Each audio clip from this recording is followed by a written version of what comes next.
Baik. Back to the topic mungkin.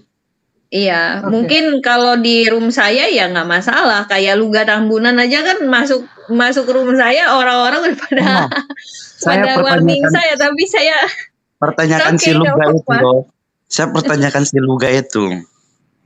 Ya. Karena beberapa hari ini saya ikutin terus dia.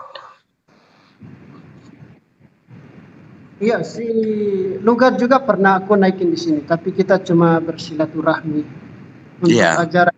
Saya tidak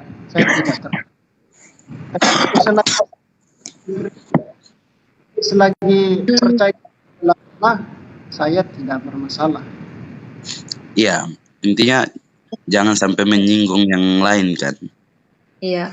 Dan roomnya Bro 14 ini emang khusus untuk pengajaran dalam level iman yang dewasa. Jadi bukan untuk sekedar debat-debat kusir, debat-debat yang mengetengahkan emosi sesaat doang, Pak.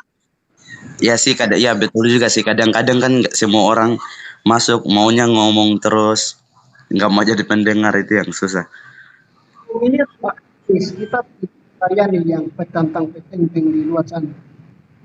Jadi bukan cerdas cermat di dalam ruang ini. Jadi kita mengedukasi orang. Ya, kita kembali mungkin back to the topic mungkin. Topik kita, apakah Muhammad itu dinubuatkan atau Nabi sebelah, supaya tidak ada yang tersinggung. Apakah Nabi sebelah yang dimaksud oleh Ulangan pasal 18 ayat 18? Bang, baca sekalian Bang, soalnya saya lupa ini.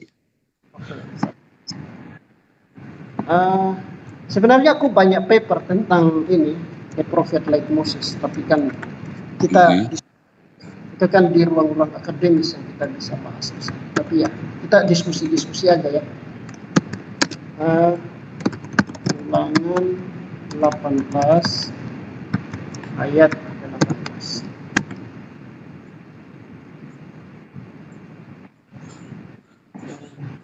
Ya, kalau ada teman-teman muslim yang punya knowledge tentang ayat ini atau membela Muhammad di dalam ayat ini, silahkan naik aja. Karena kita ngomongnya itu tidak boleh lari kemana-mana kan.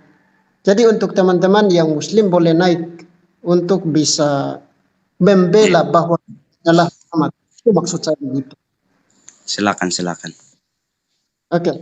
Seorang nabi akan kubangkitkan bagi mereka di antara saudara-saudara mereka. Seperti engkau ini, aku akan menaruh firmanku dalam mulutnya, dan ia akan mengatakan kepada mereka segala yang kuperintahkan kepadanya. Itu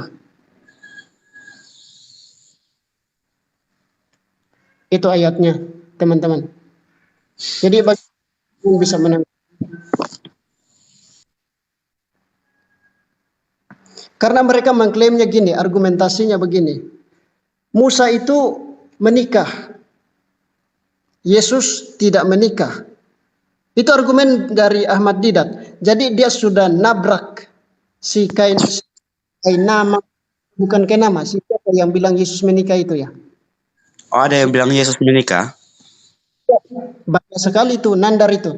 Jadi Ahmad Didat mengatakan bahwa Yesus itu menikah, tidak menikah, sementara Muhammad menikah dan Musa menikah, maka Yesus tidak masuk dalam kategori the prophet like Moses. Itu kalau pertama. Iya, silakan saya. Itu argumentasi pertama. Jadi argumentasi sudah menabrak. Itu kata-kata. Kalau mereka bilang Yesus menikah, kalau saya sih, kalau Yesus menikah ya bagaimana karya keselamatan itu akan terjadi kalau dia menikah toh? Sebenarnya nanti kita diskusi lagi tentang Yesus menikah atau tidak. Aku juga sudah punya paper. Oke, sip. Lanjut. Tadi masuk di topik itu. Itu argumentasi mereka. Jadi argumentasi mereka, Yesus itu tidak menikah, Musa menikah, maka Yesus tidak masuk di dalam kategori the prophet like Moses. Maka itu masuk ke Nabi sebelah. Kita tidak boleh menyebut Nabi Muhammad, itu nanti banyak orang tersinggung. Jadi mereka bilang itu lebih masuk kepada nabi sebelah. Karena Musa menikah, kemudian si nabi sebelah juga menikah. Jadi itu lebih masuk ke nabi sebelah. Kemudian Musa itu the prophet of war. Nabi yang berperang. Nabi yang bawa pedang berperang. Kita ingat Musa itu memimpin bangsa Israel keluar dari tanah Kanaan. Ada banyak bangsa yang dikalahkan di bawah pimpinannya. Dan kalau dihubungkan dengan Yesus, Yesus itu bukan the prophet of war. Dia bukan nabi yang suka berperang. Jadi tidak mungkin Yesus adalah nabi seperti Musa. Nah, itu dua argumentasi saja sudah cukup kuat untuk mereka menegaskan bahwa Yesus itu bukan the prophet like Moses, melainkan itu merujuk kepada nabi sebelah. Kira-kira bagaimana bisa membantah dua argumen ini? Apakah itu masuk? Argumen itu apakah terindikasi di dalam kitab Ulangan sehingga itu mendukung ide mereka? Silakan Pak Petra dengan Miss Princess. Kalau dari saya sih di sini kan dikatakan seorang nabi akan kubangkitkan. Nabi setelah Musa itu kan banyak sekali yang dibangkitkan oleh Yahweh ya. Dan mereka di antara saudara mereka seperti engkau ini, aku akan menaruh firmanku dalam mulutnya. Dan ia akan mengatakan kepada mereka segala yang kuperintahkan kepadanya. Ya, dari segi ciri-cirinya aku pikir itu berbanding terbalik dengan nabi mereka ya. Contohnya saja banyaklah kalau Musa dia memimpin umatnya untuk keluar dari perbudakan tanpa pedang loh. Ketika mereka dikejar oleh pasukan Firaun yang kemudian Musa membelah laut merah itu ya, laut merah apa laut mati ya, membelah itu. Nah kemudian itu kan bangsa Israel tidak mengadakan perlawanan, tidak pedang dengan pedang bertempur di satu medan pertempuran seperti nabi mereka. Dan itu jangan salah kaprah, itu bukan ciri-ciri berbeda ciri-cirinya ya. Musa membawa umat Israel keluar dari perbudakan bangsa Mesir. Dan Yesus membawa setiap manusia yang datang kepadanya untuk keluar dari perbudakan dosa dan maut itu sendiri. Itu yang harus dicamkan. Jadi bukan ciri-ciri fisik seperti Musa kan menikah, harusnya Yesus menikah, dan itu totally salah. Karena misi yang dibawakan Yahweh untuk Musa adalah menyelamatkan umat Tuhan. Misi yang dibawa oleh Yahweh kepada Yesus Kristus menyelamatkan seluruh umat Tuhan dari segala abad, dari itu kan bentuknya kan auris. Jadi kisah salib itu menembus dari Injil Sinoptik Perjanjian Baru abad pertama itu menembus ke segala zaman, baik itu zaman Kejadian sampai dengan zaman kita saat ini. Di segala zaman, jadi efek dari penebusan itu luar biasa gitu. Nah, kalau menurut aku sih kayak gitu sih. Princess lagi ngarang bebas apaan? Soal gue ini belajar, gue ini belajar. Iya. Jadi silakan datang dulu untuk Pak Anton. Selamat pagi Pak Anton. Ya, selamat pagi teman-teman. Silakan Pak Anton semua. Baik, puji Tuhan. Kan dulu baru Pak Anton. Ya, jadi terkait dengan tema yang saudara-saudara bawa ini membahas tentang nabi yang sama seperti Musa. Yang perlu dijelaskan dulu di sini bahwa seorang Kristiani itu harus mengimani Yesus itu nabi. Ini Mas Juma, silakan. Kalau Yesus itu nabi dan tidak pernah menjadi Tuhan, berarti kita simpulkan Musa itu sama seperti Yesus. Tapi kalau ending lanjut. daripada keberadaan Yesus sebagai Tuhan nantinya dan itu tidak terjadi kepada Musa, berarti Nabi yang sama seperti Musa ini harus kita jelaskan kepada teman-teman Muslim.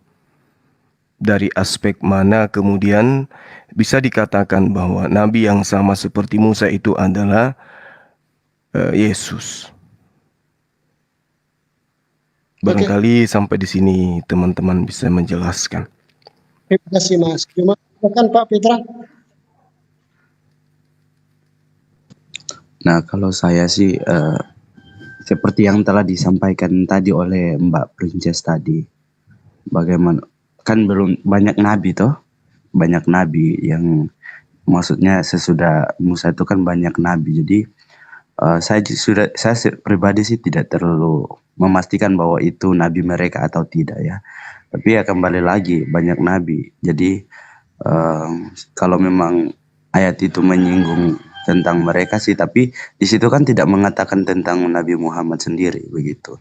Jadi saya rasa perlu kita mencari dulu nabi apa yang dimaksud di dalam itu ayat itu begitu saudara. Jadi kita tidak saling maksudnya tidak langsung menyerang bahwa itu nabi mereka, tidak. Maksud saya intinya kalau di situ menaruh bahwa nabi mereka ya kita membahas tentang nabi mereka. Saya lagi di situ tidak menulis tentang nabi mereka ya buat apa toh untuk dibahas begitu. Tapi kalau saudara-saudara mau membahas juga tidak menjadi masalah begitu ya teman-teman. Kalau dari saya pribadi, terima kasih. Terima kasih ya. Jadi kalau dari saya sih ini loh Bro Forti sebentar. Yesus Kristus itu kita tahu bahwa dia memiliki jabatan-jabatan yang diberikan oleh Allah. Dia bukan hanya sebatas Tuhan ya. Memang dia Tuhan itu sendiri, tetapi jabatan yang diemban selama di muka bumi ini, dia adalah, ya benar, dia adalah nabi itu sendiri. Imam besar Melkisedek, yes, dia adalah imam besar yang tugasnya memperdamaikan manusia dengan Allah itu sendiri. Nah, kemudian dia adalah raja, nabi, imam, raja. Raja, Prince of Peace ya. Dia penguasa dunia maupun penguasa dari sorga. Kepadaku telah diberikan segala kuasa baik di muka bumi ini maupun di sorga sana. Jadi kemuliaannya itu kekal, kerajaannya itu kekal sampai selama-lamanya. Dan kita harus memahami hal itu juga. Dan tugas itu juga diembankan kepada kita sebagai manusia. Di dalam kesaksian kita juga memiliki, aku pernah baca bukunya si Van Hooser kalau nggak salah ya. Iya, bukunya Van Hooser itu. Apa itu judulnya itu? Nah, tugas setiap umat manusia, kita itu sebagai saksi-saksi Kristus itu kenabian, menyuarakan kebenaran-kebenaran dari firman Allah itu sendiri. Menaruh firman Allah itu di dalam mulut kita untuk kita perkatakan. Kita juga menjadi seorang leader, apalagi di dalam tugas-tugas pelayanan kita. Leader itu pemimpin ya, king. Yesus kan king ya. Tuhan juga meletakkan tugas itu, tugas memimpin, tugas kepemimpinan. Nabi, imam, raja, imam juga kan menjadi bagian dari tugas setiap orang Kristen, bahwa kita adalah memiliki hubungan koneksi yang harus dekat dengan Tuhan. Apalagi kalau dia hamba Tuhan, tetap jabatan imam itu menjadi bagian penting di dalam tugasnya sehari-hari untuk membawa umat Tuhan kepada Kristus itu sendiri. Silakan Bro Fortin. Sorry aku tadi potong. terima kasih cuma Pak Petra dengan Miss Princess. Jadi konteks kita tidak mengidentifikasi apakah itu siapa ya. Tapi yang kita mau identifikasi itu apakah dia itu dari teman-teman kita atau tidak. Tafsiran orang-orang tertentu kita tidak ke sana. Kita hanya bisa mau memastikan apakah itu masuk kepada saudara-saudara kita atau tidak. Jadi kita tidak mengidentifikasi pandangan kekristenan itu bagaimana, pandangan Yahudi itu bukan itu. Tapi poin kita adalah apakah itu benar merujuk kepada nabi dari teman-teman kita. Itu poinnya ke sini. Jadi kita tidak mengidentifikasi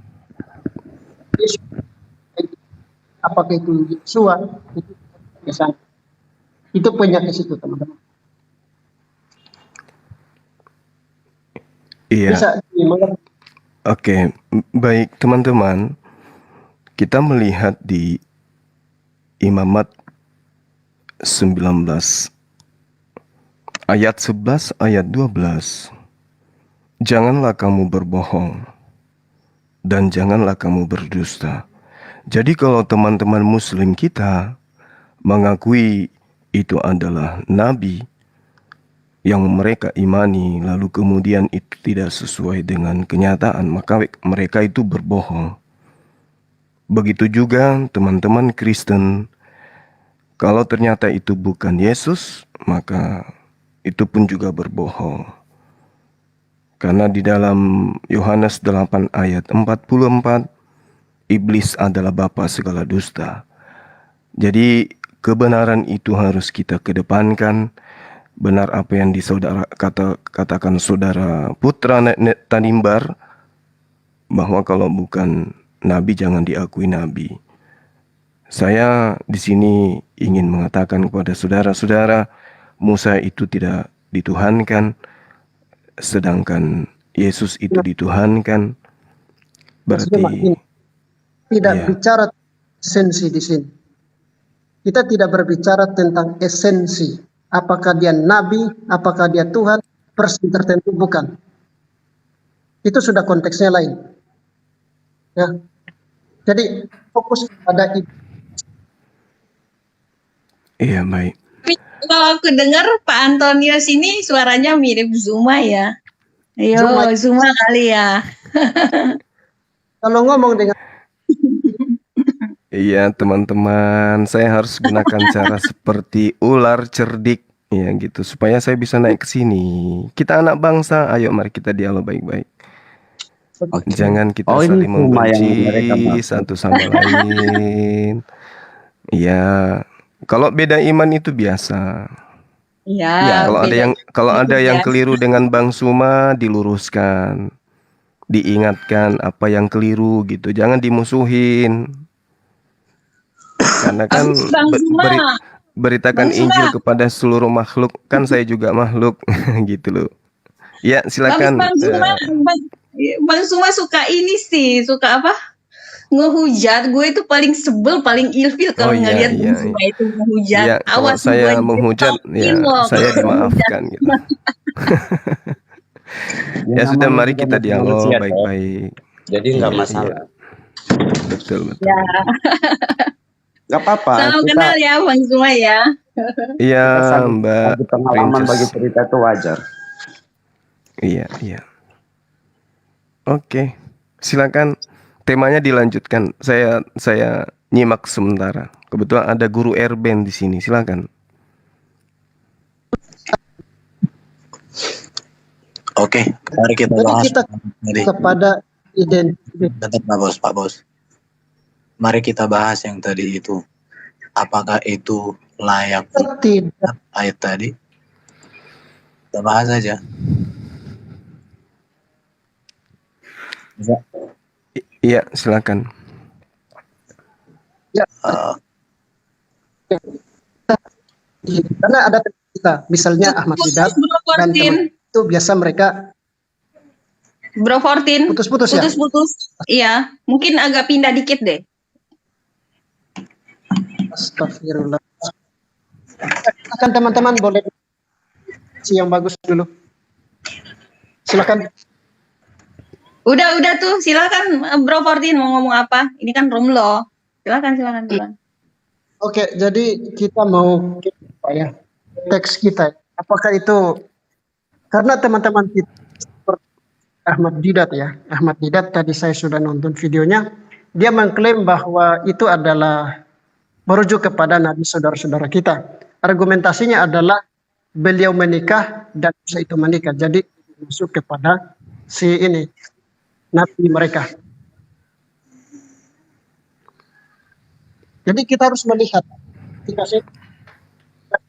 apa ibu kita sudah membentuk ide baru kita datang kepada teks. Jadi kita harus membaca teks sejujurnya. Kita tidak boleh keluar dari konteks. Menurut Bang Erben, apa kira-kira yang disamakan dengan Musa? Apa maksudnya? Coba bisa nggak di-share kalimat demi kalimat dalam ayat itu? Kita bedah aja.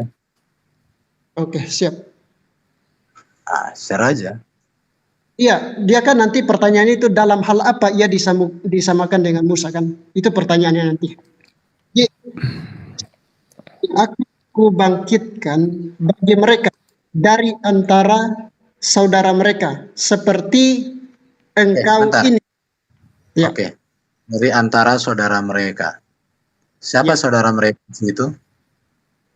Itu kan bangsa Israel. Karena waktu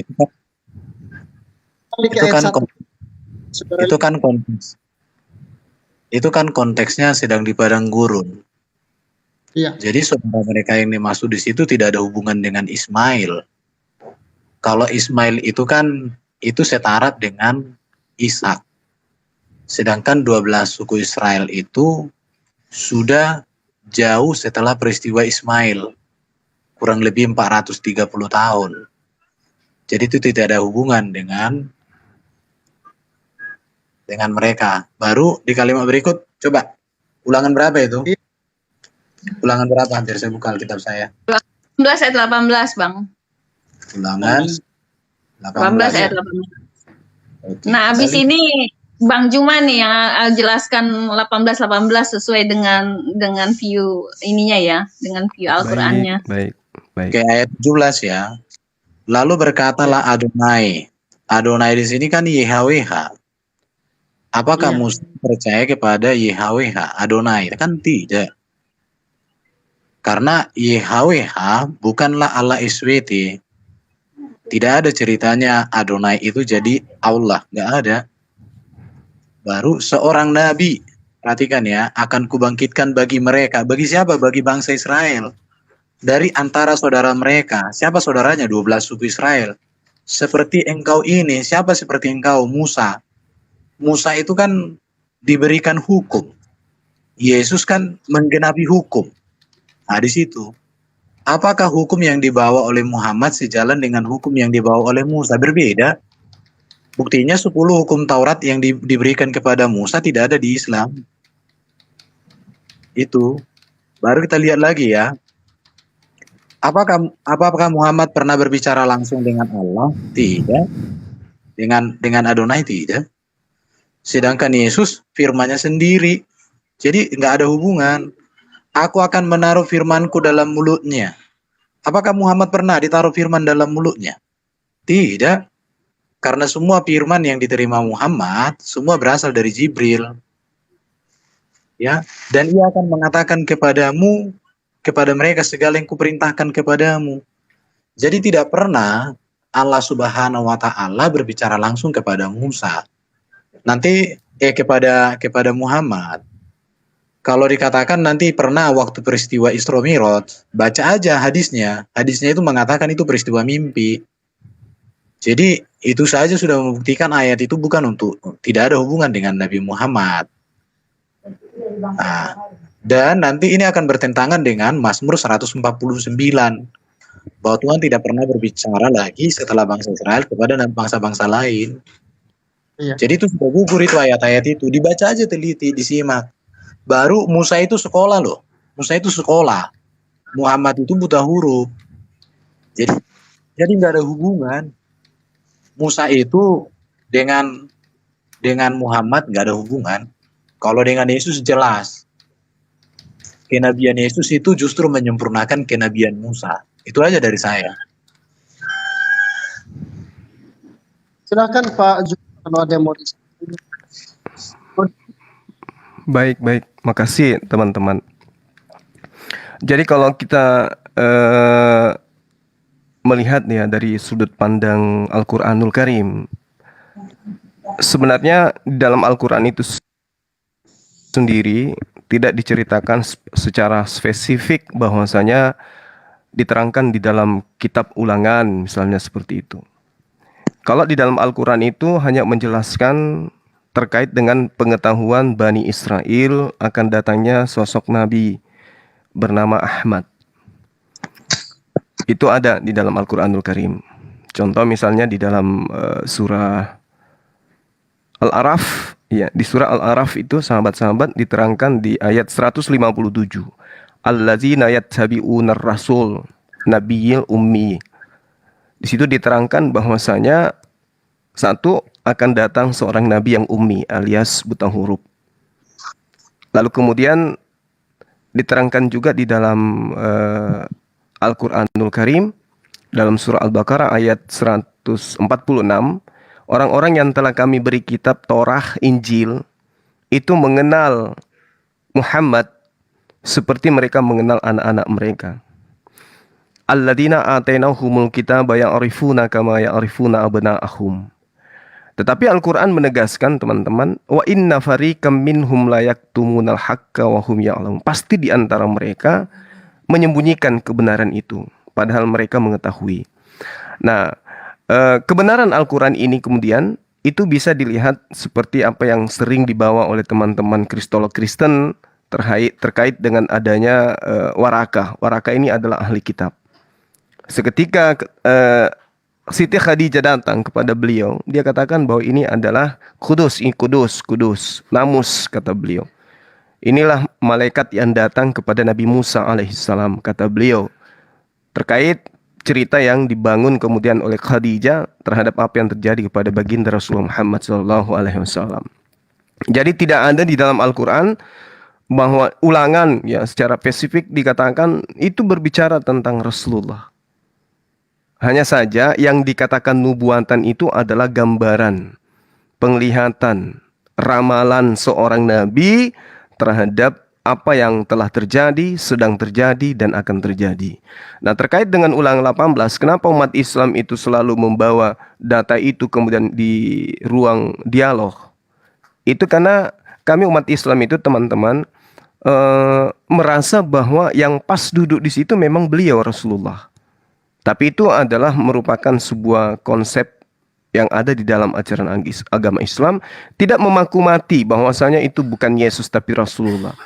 Namun umat Islam mengatakan kalau mau dipantas-pantaskan, ya itu lebih pas dengan Rasulullah.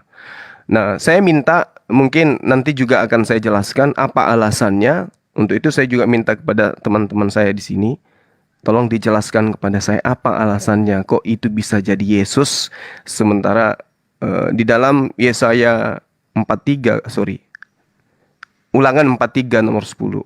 Di situ diterangkan tidak ada lagi nabi yang akan bangkit dari Bani Israel yang sama seperti Musa. Ya, mungkin Saudara Erben atau siapapun di sini yang bisa menjelaskan apa identifikasi utama yang bisa dijadikan acuan bahwa itu adalah Yesus alaihissalam. Silakan.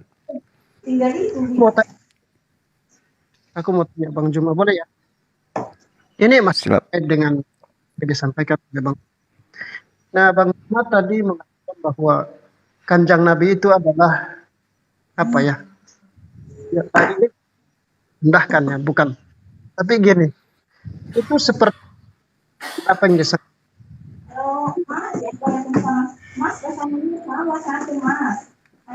Gimana?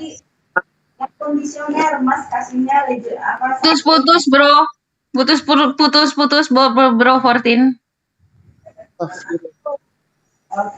Ya, Miss Princess, nanti kalau jaringan sudah bagus aku nanti. Silakan Miss Princess dengan Bang Erben.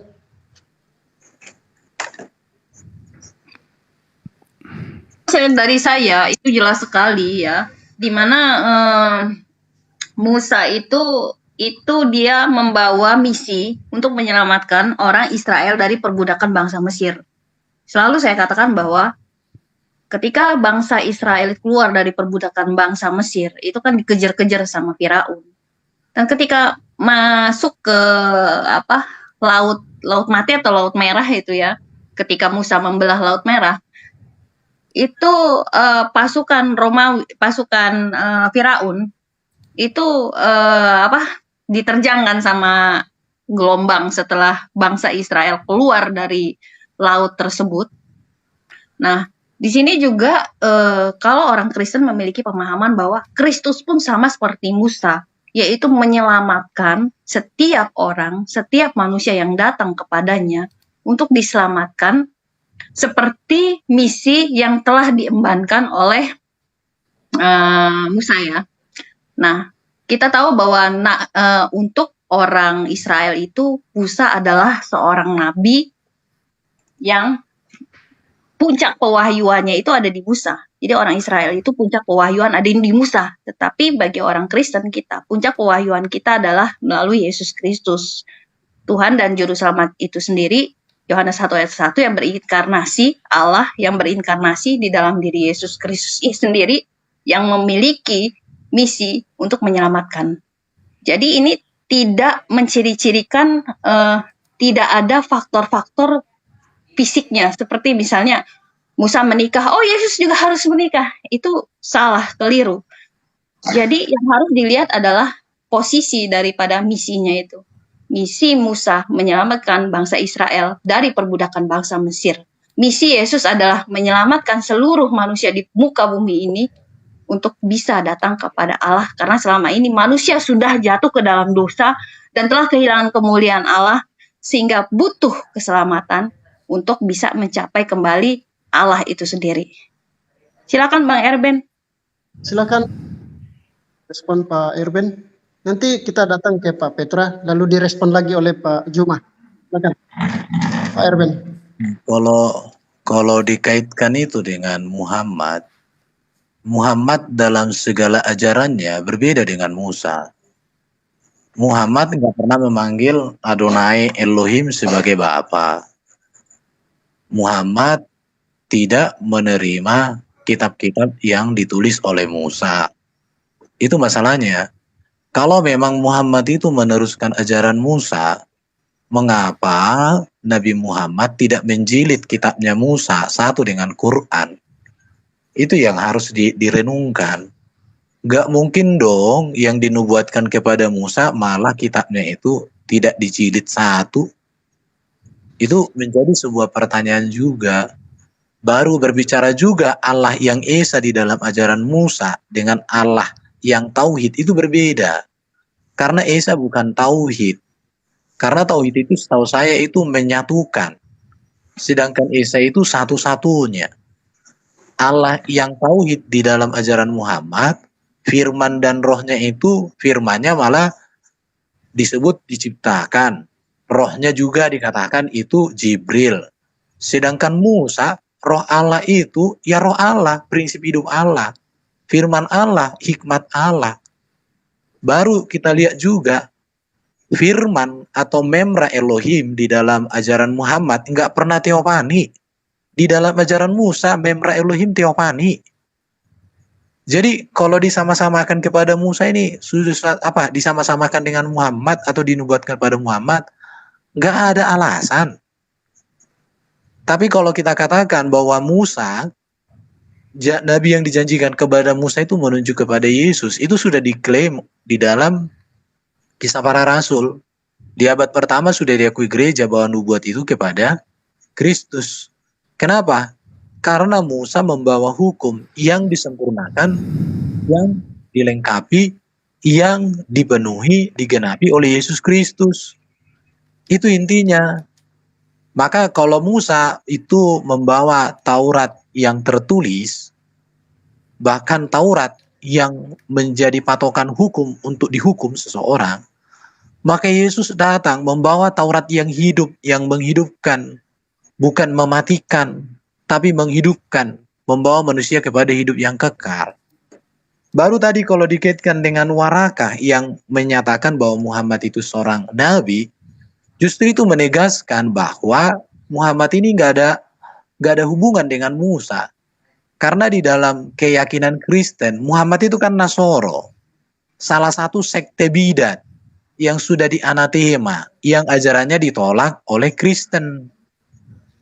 Jadi itu sudah menegaskan bahwa Muhammad ini memang nabi baru yang mendapatkan wahyu baru dari Allah yang baru, yang dituliskan oleh para pengikutnya dalam kitab yang baru, yang juga diyakini oleh agama baru, dan itu kita hormati.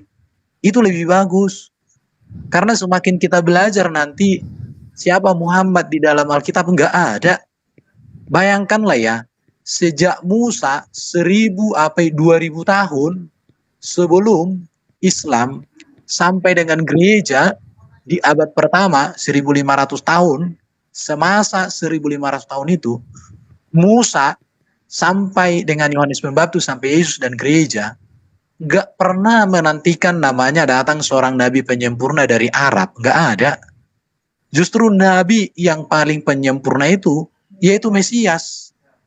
Mesias lah yang dinantikan oleh Musa dan semua bangsa Israel, dan itu Yesus Kristus.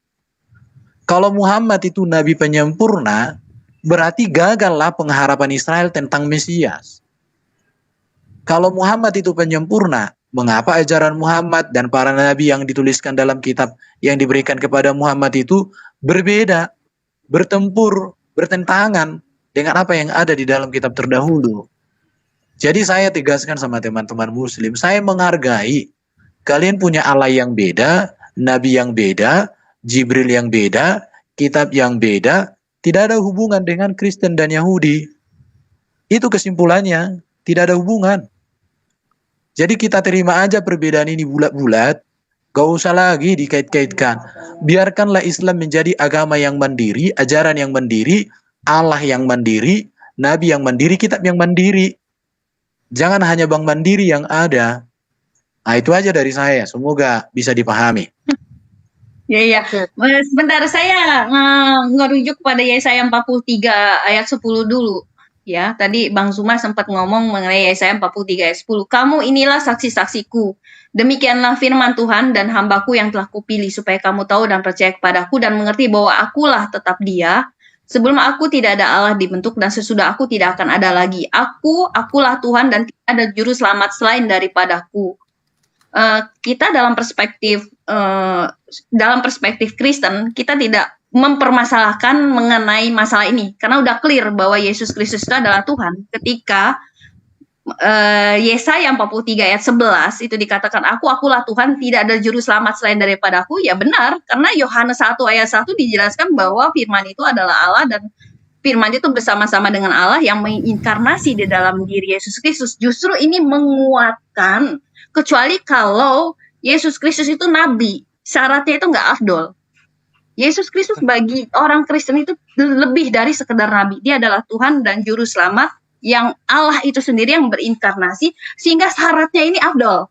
Makanya dikatakan akulah Tuhan dan tidak ada juru selamat selain daripada aku. Itu jelas, clear, afdol. Silakan Bro Fortin. Ya, kita kasih ke Bang Zuma untuk menanggapi supaya tidak kelihatan royok. Iya, baik teman-teman, makasih banyak. Jadi yang saya maksud itu tadi saudara reference itu Ulangan 34 nomor 10-12. Seperti Musa yang dikenal Tuhan dengan berhadapan muka, tidak ada lagi nabi yang bangkit di antara orang Israel. Dalam hal segala tanda mukjizat yang dilakukannya atas perintah Tuhan di tanah Mesir terhadap Fir'aun dan terhadap semua pegawainya dan seluruh negerinya. Dan dalam hal segala perbuatan kekuasaan dan segala kedahsyatan yang besar yang dilakukan Musa di depan seluruh orang Israel. Jadi tidak akan ada nabi lagi yang sama seperti Musa di tengah-tengah Bani Israel. Kemudian ketika saudari tadi Maaf, Yesaya berapa Ulangan, tadi? Ulangan 34. Oh. Ulangan 34. Ya. Jadi ketika saudara mengatakan Yesus itu sama seperti Musa, di awal tadi saya mengatakan kami umat Islam itu tidak punya hak untuk kemudian mengatakan itu adalah Rasulullah. Tetapi catatan itu harus kita ungkap bahwasanya kebenaran yang terjadi sama seperti Musa itu hanya ada dalam diri Rasulullah Muhammad SAW. Nah, kalau saudari mengatakan bahwasanya Yesus itu sama seperti Musa, Musa kemudian bisa menyelamatkan orang-orang Israel dari perbudakan Mesir, dari kekuasaan Fir'aun. Nah, justru yang melakukan ini bukan Yesus. Yesus tidak ada kuasa untuk menyelamatkan Yerusalem dari kekuatan Romawi. Justru yang melepaskan itu adalah salah satu pengikut Rasulullah, Umar bin Khattab, yang mengusir daripada kekuasaan Bizantium yang ada di Yerusalem kemudian. Jadi bukan Yesus. Kalau kita melihat dari Yesus sendiri di dalam kitab saudara, ya, mohon maaf saya harus katakan di Lukas 19 nomor 41, dan ketika Yesus telah dekat dan melihat kota itu, ia menangisinya. Kenapa Yesus menangisi kota itu? Justru tidak menyelamatkan kota itu dari penekanan-penekanan penguasa Romawi kala itu. Lalu kemudian di dalam Matius 21, sebab itu aku berkata kepadamu bahwa kerajaan Tuhan akan diambil daripadamu dan akan diberikan kepada suatu bangsa yang akan menghasilkan buah kerajaan itu. Ini pernyataan Yesus sendiri. Jadi kalau dikatakan Musa itu berjaya menyelamatkan Bani Israel dari penjajahan. Dan menyebabkan kemudian Bani Israel itu menempati sebuah wilayah yang memang Tuhan berikan. Dan itu didapatkan dengan cara berjuang. Sementara Yesus, teman-teman mohon maaf, bukannya saya mau membela iman saya, tapi saya hanya membicarakan tentang fakta yang ada di lapangan. Yesus itu sama sekali tidak bisa memberikan apa-apa terkait dengan apa yang Musa berikan kepada Bani Israel. Kalau dikatakan dia menyelamatkan, itu aspeknya tidak sesuai dengan apa yang Musa lakukan. Sementara nubuatannya itu harus sama seperti Musa. Kalau berbicara mengenai Musa berarti berbicara mengenai mujizat, berbicara mengenai kekuasaan, berbicara mengenai bagaimana Musa kemudian memberikan kemenangan terhadap Bani Israel. Dan ini sama sekali tidak dirasakan oleh Bani Israel dari perjuangan Yesus. Jadi kalau ya silakan. Bang, cuma nanti disampaikan lagi. Baik. Lain. Ya. Silakan Bang Erben atau Pak Putra untuk merespon. Karena aku mau kasih tahu bahwa tadi Bang Juma kutip mengenai Yesus Yerusalem, memandang ke Yerusalem. Oke, baik Bang Zuma. Saya menanggapi ya sedikit. Kalau ini dari saya ya, tidak mewakili. Tapi Yesus itu berbeda, yang pasti sudah beda dengan Nabi Musa itu, ya. Tapi kalau dilihat dari Yesus itu menyelamatkan itu bukan umat Israel saja. Dia datang untuk seluruh dunia.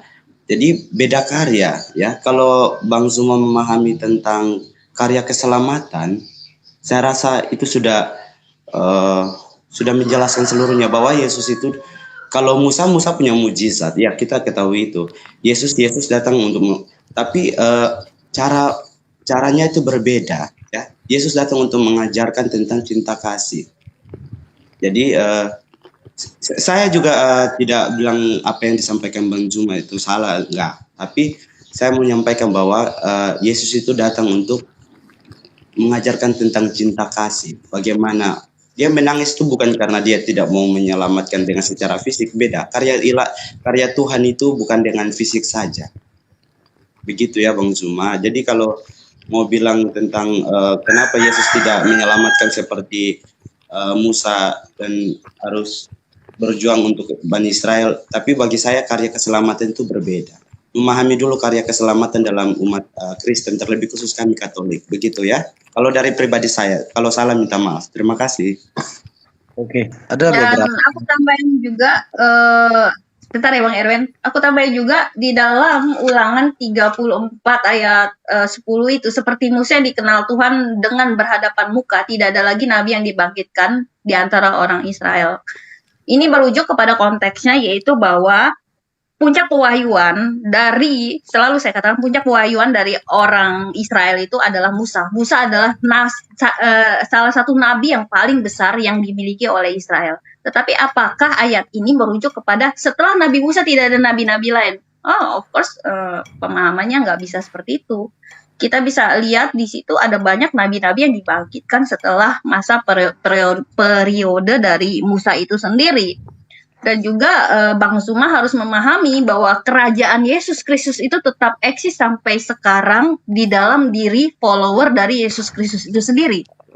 Jadi kerajaan Yesus Kristus itu bukan kerajaan yang seperti misalnya dinasti Abbasiyah yang berperang kiri kanan depan belakang. Tidak.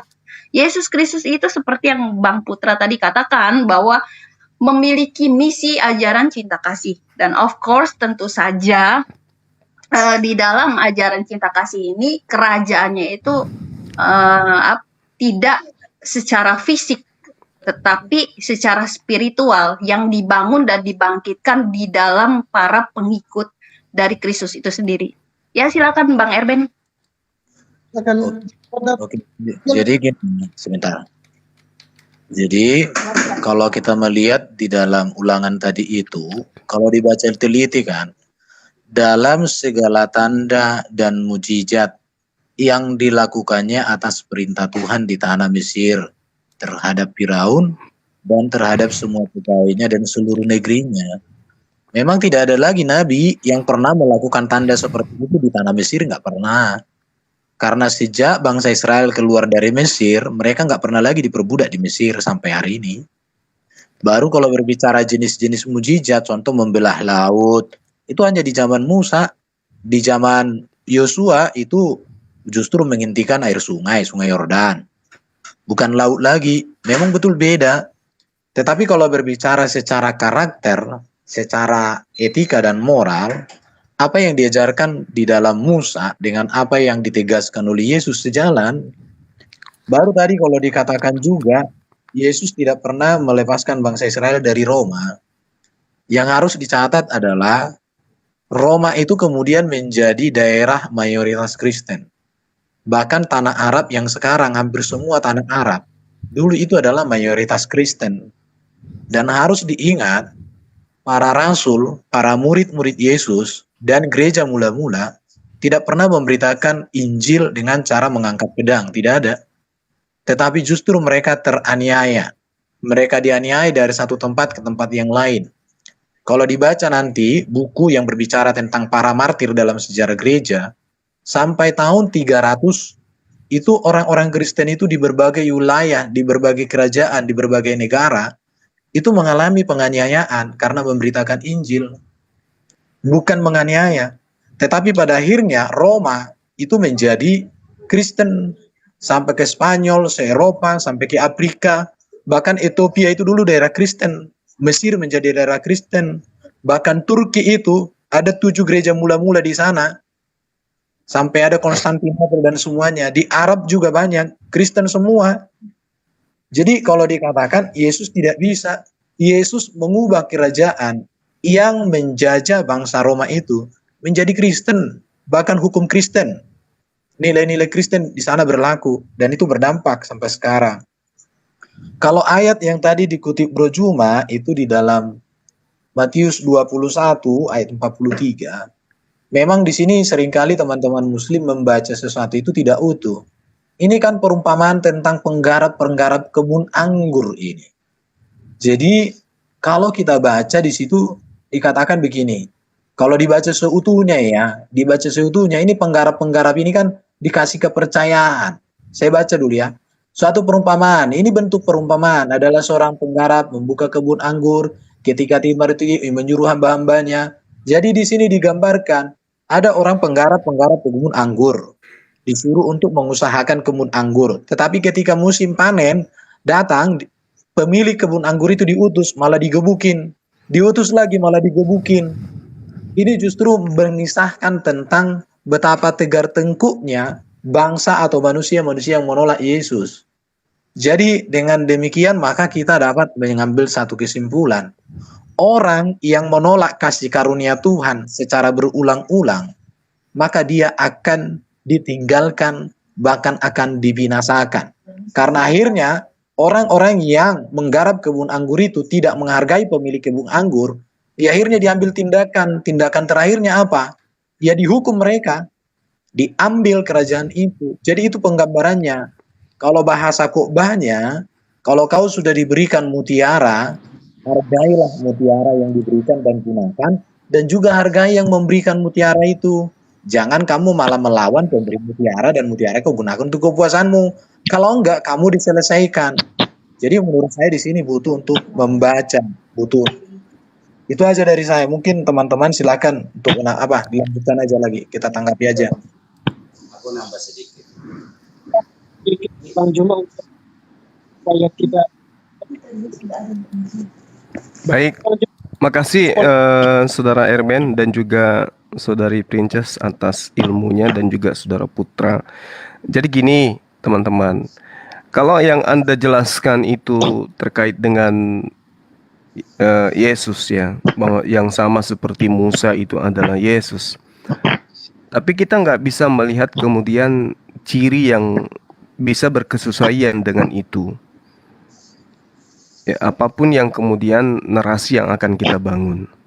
Nah, kalau saudara mengatakan dia bukan menyelamatkan hanya fisik saja, tapi juga dari segi rohani, spiritual, maka saya katakan sejatinya nubuatannya itu cocoknya ke ini, mirip Siddhartha Gautama. Kalau itu yang saudara maksud.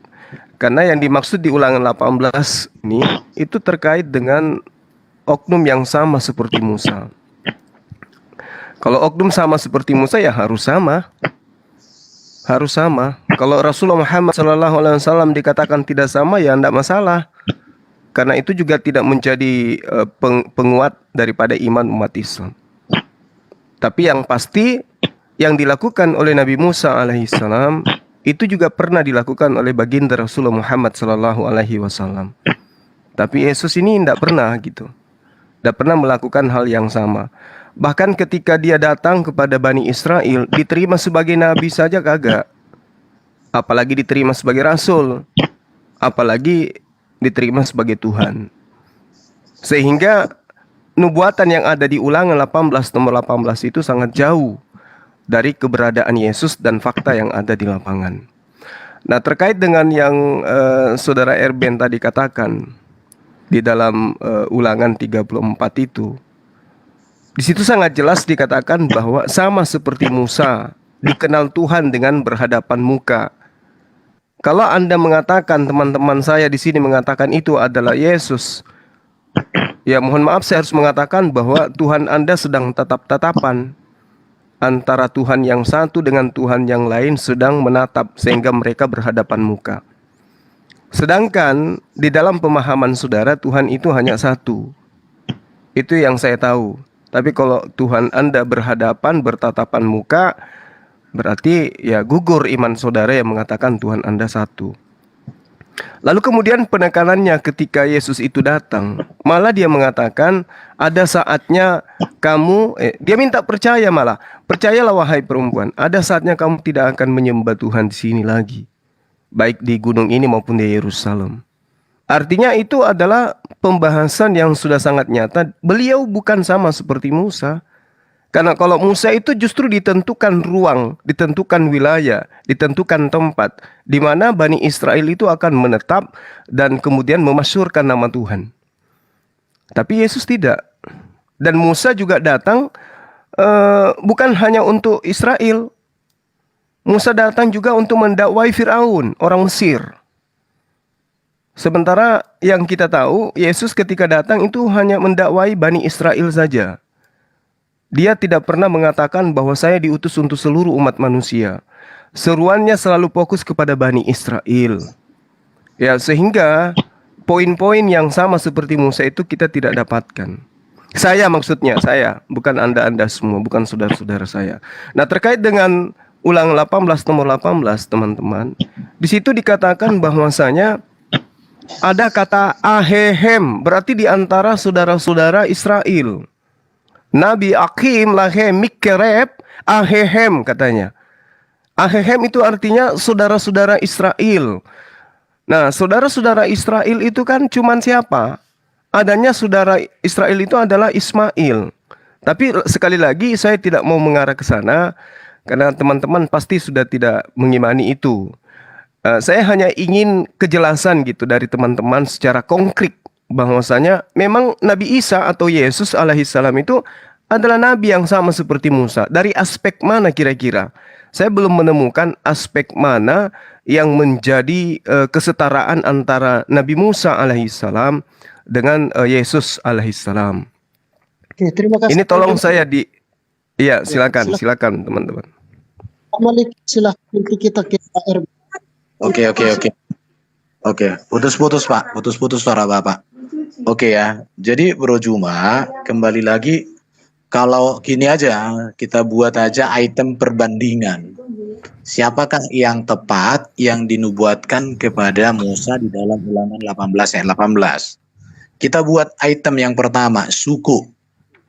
Suku Yesus dengan Musa sama, suku dari keturunan Yakub, 12 suku Israel. Muhammad sampai hari ini sukunya tidak bisa dipastikan. Kalau dikatakan dia Ismail, data-data orang Muslim yang menyatakan Muhammad keturunan Ismail sampai sekarang belum ada yang final. Itu yang pertama. Yang kedua, kita buat item pengukurannya, ajaran. Ajaran Muhammad tentang Allah Tauhid dengan ajaran Yesus tentang Allah yang Esa itu berbeda. Sebab di dalam ajaran Musa, Allah punya firman, Allah punya roh.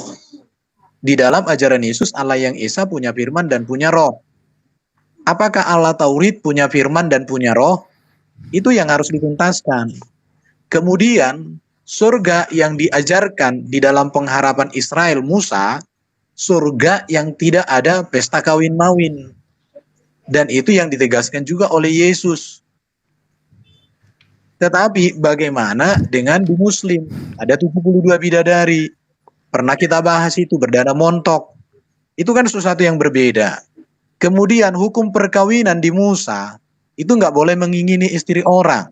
Bahkan perceraian pun terpaksa diizinkan Musa karena kekerasan hati, artinya nggak boleh cerai. Sedangkan di dalam ajaran yang dibawa Nabi Muhammad, boleh punya istri dan boleh cerai, tinggal ditalak. Talak 1, 2, 3. Jadi berbeda. Kita bicara hukum moral. Hukum moral di dalam Alkitab, di dalam ajaran Musa, sejalan dengan hukum moral yang ada di dalam ajaran Yesus. Tapi tidak dengan di dalam ajaran Nabi Muhammad. Cuman itu agak riskan untuk kita bahas. Di situ tidak ada para nabi yang punya perkawinan atau Musa seperti Nabi Anda, nggak ada. Sekarang kita buat apanya lagi kitab. Kitab yang ditulis oleh Musa itu terus digunakan dan dipakai oleh Yesus. Tetapi Muhammad menolak kitab itu. Sekarang kita melihat Musa membuat mujizat begitu banyak. Yesus juga membuat mujizat begitu banyak, tapi mujizatnya berbeda. Muhammad apa mujizatnya?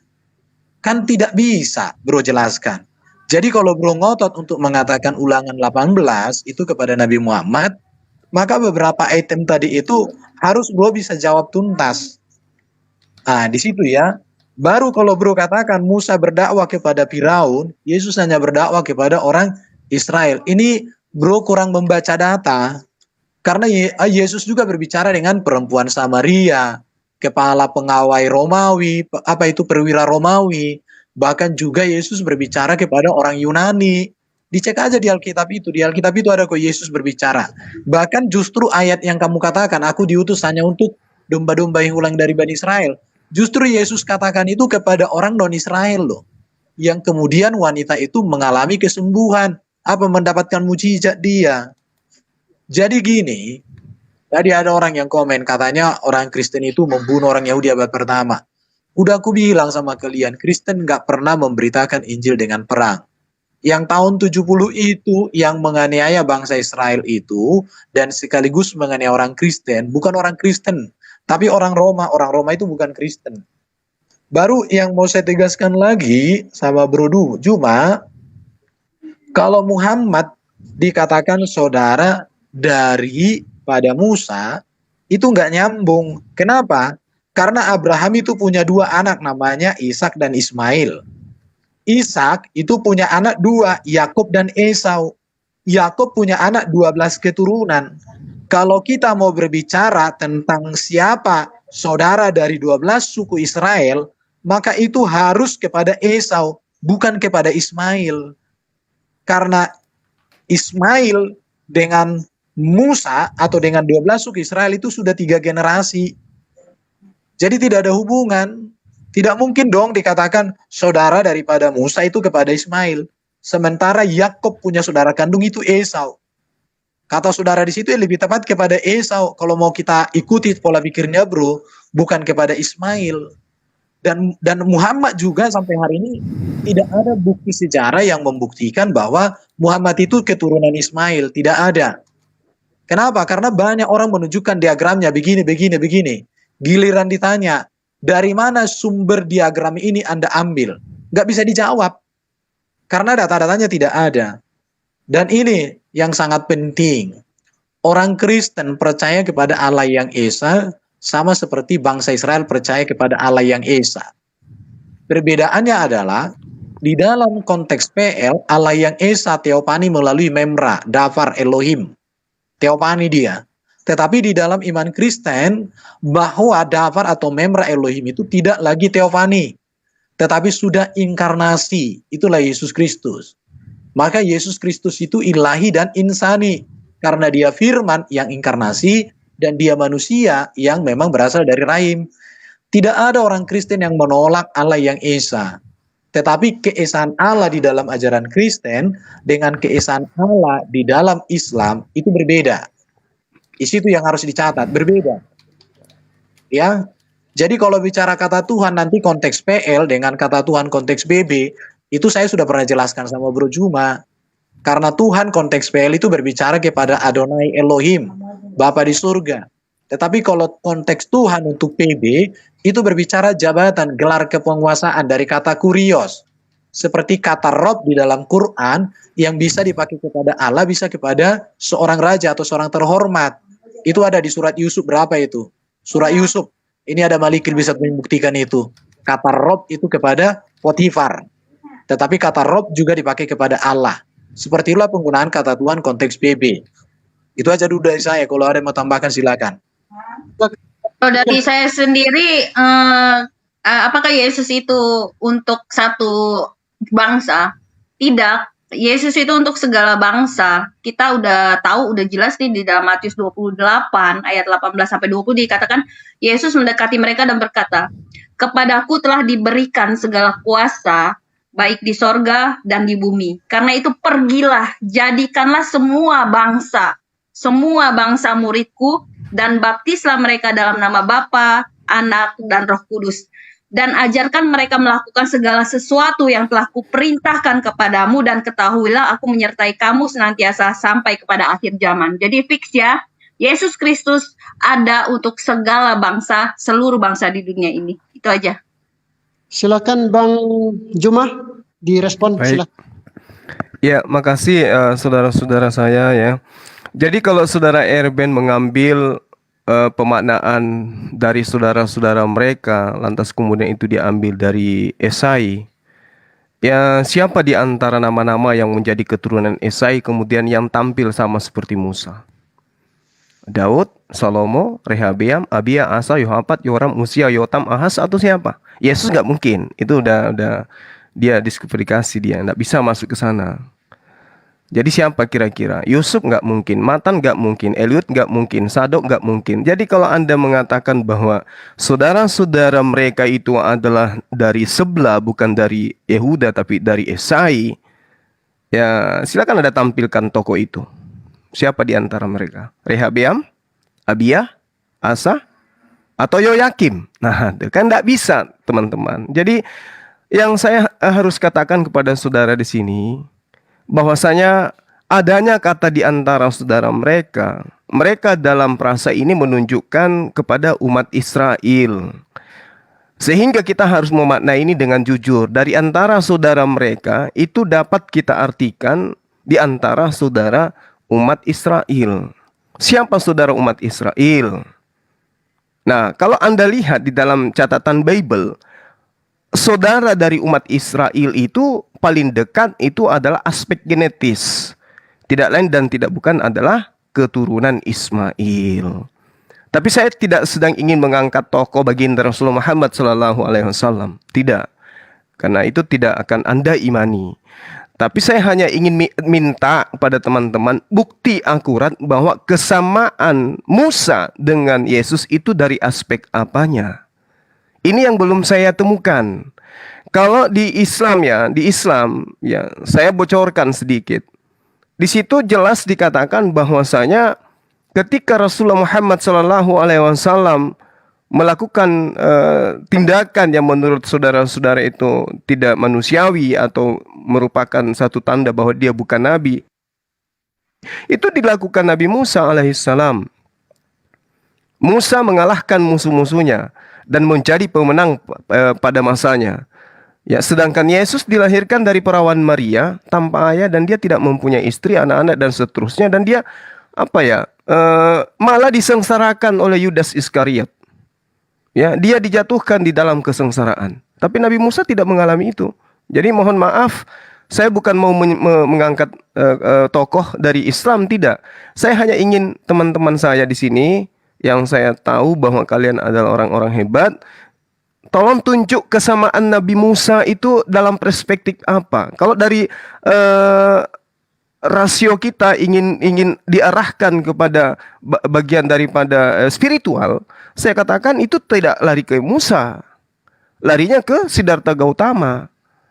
Coba teman-teman, tolong sadarkan saya, karena sampai hari ini saya tidak menemukan adanya indikasi sama seperti Musa itu adalah Yesus.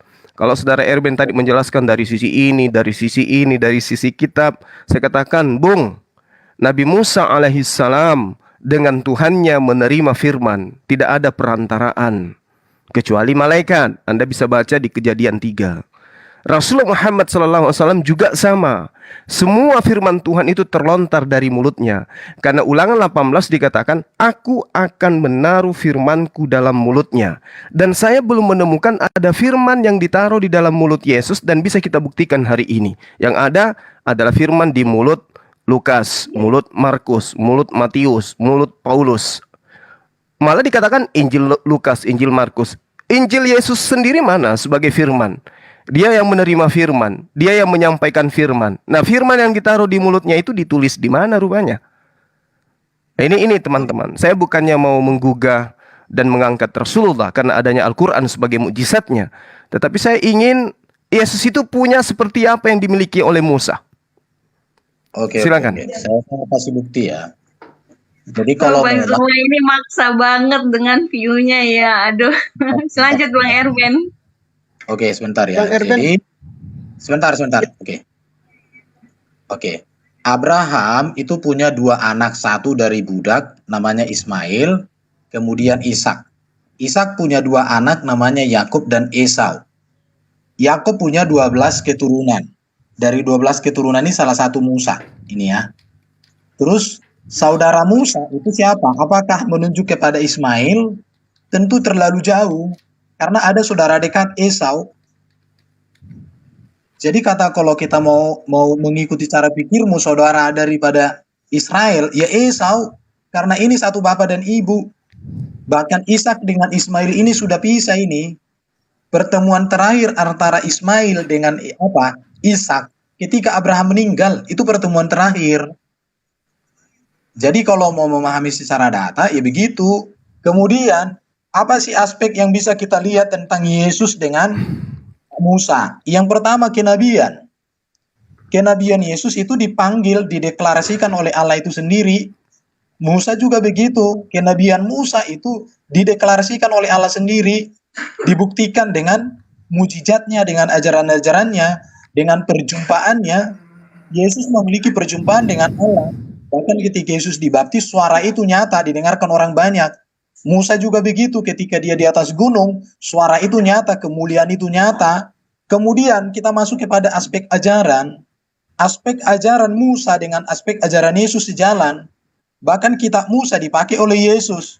Sekarang apakah Muhammad memakai kitabnya Musa? Apakah Muhammad itu menjilid kitabnya Musa satu dengan kitabnya? Kemudian aspek otoritas. Musa memiliki otoritas kekuasaan, mengadakan mujizat. Yesus juga punya otoritas kekuasaan untuk mengadakan mujizat. Bahkan di dalam beberapa paham dikatakan Musa itu sudah terangkat ke langit. Makanya mayatnya nggak diketemukan, sudah diangkat. Dan dia sudah menampakkan diri kepada Yesus bersama Elia ketika Yesus mengalami namanya kemuliaan itu. Dan Yesus sudah terangkat ke surga juga. Jadi dari aspek ini, kalau kita mau ibaratnya membuat perbandingan, seperti tadi yang saya buat itu, kita buat dulu item menilai apakah Ulangan 18 ini tepat kepada Muhammad atau kepada Yesus, apa Siddhartha Gautama. Ya data-data ini yang harus kita buktikan di situ ya. Baru tadi dikatakan Yesus disalibkan, Musa tidak disalibkan. Ingat bahwa kedatangan Yesus itu bukan hanya menggenapi nubuatan kepada Musa. Tetapi yang dikerjakan oleh Yesus itu adalah nubuatan kepada seluruh para nabi. Para nabi itu apa? Ada di dalam kitab Yesaya, ada di dalam kitab Yeremia, ada di dalam kitab Mika, dan kitab sebagaimana. Itu yang digenapi Yesus. Maka Yesus kegenapan dari seluruh pewahyuan. Baru kalau dikatakan, apakah Bapa pernah menaruh firman kepada mulut Yesus? Yesus mau dikatakan dia sendirilah firman. Dia sendiri firman yang hadir menjadi manusia, bukan hanya ke dalam mulutnya. Dia sendiri firman. Dan Yesus juga mengatakan, segala firman, rema, yang kau berikan kepadaku. Kata rema itu berbicara apa? Sesuatu yang sudah ditaruh di dalam diri dan mengubah diri.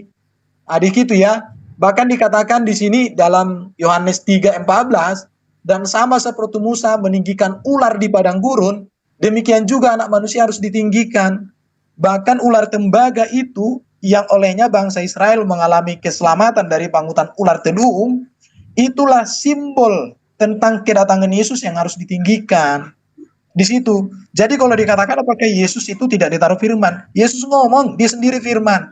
Terus Injil Matius, Markus, Lukas, Yohanes, apakah perkataan Yesus? Saya mau katakan begini, Injil Matius, Markus, Lukas, Yohanes 600 tahun sebelum Islam ada, sudah diakui oleh gereja bahwa itu tulisan Matius, Markus, Lukas, dan Yohanes.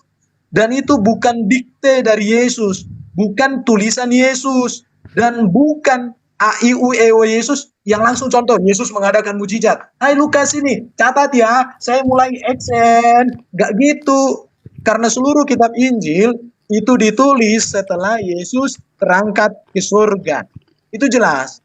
Jadi firman Tuhan untuk Alkitab bukan dalam makna itu dikte atau imla dari Allah kami, bukan.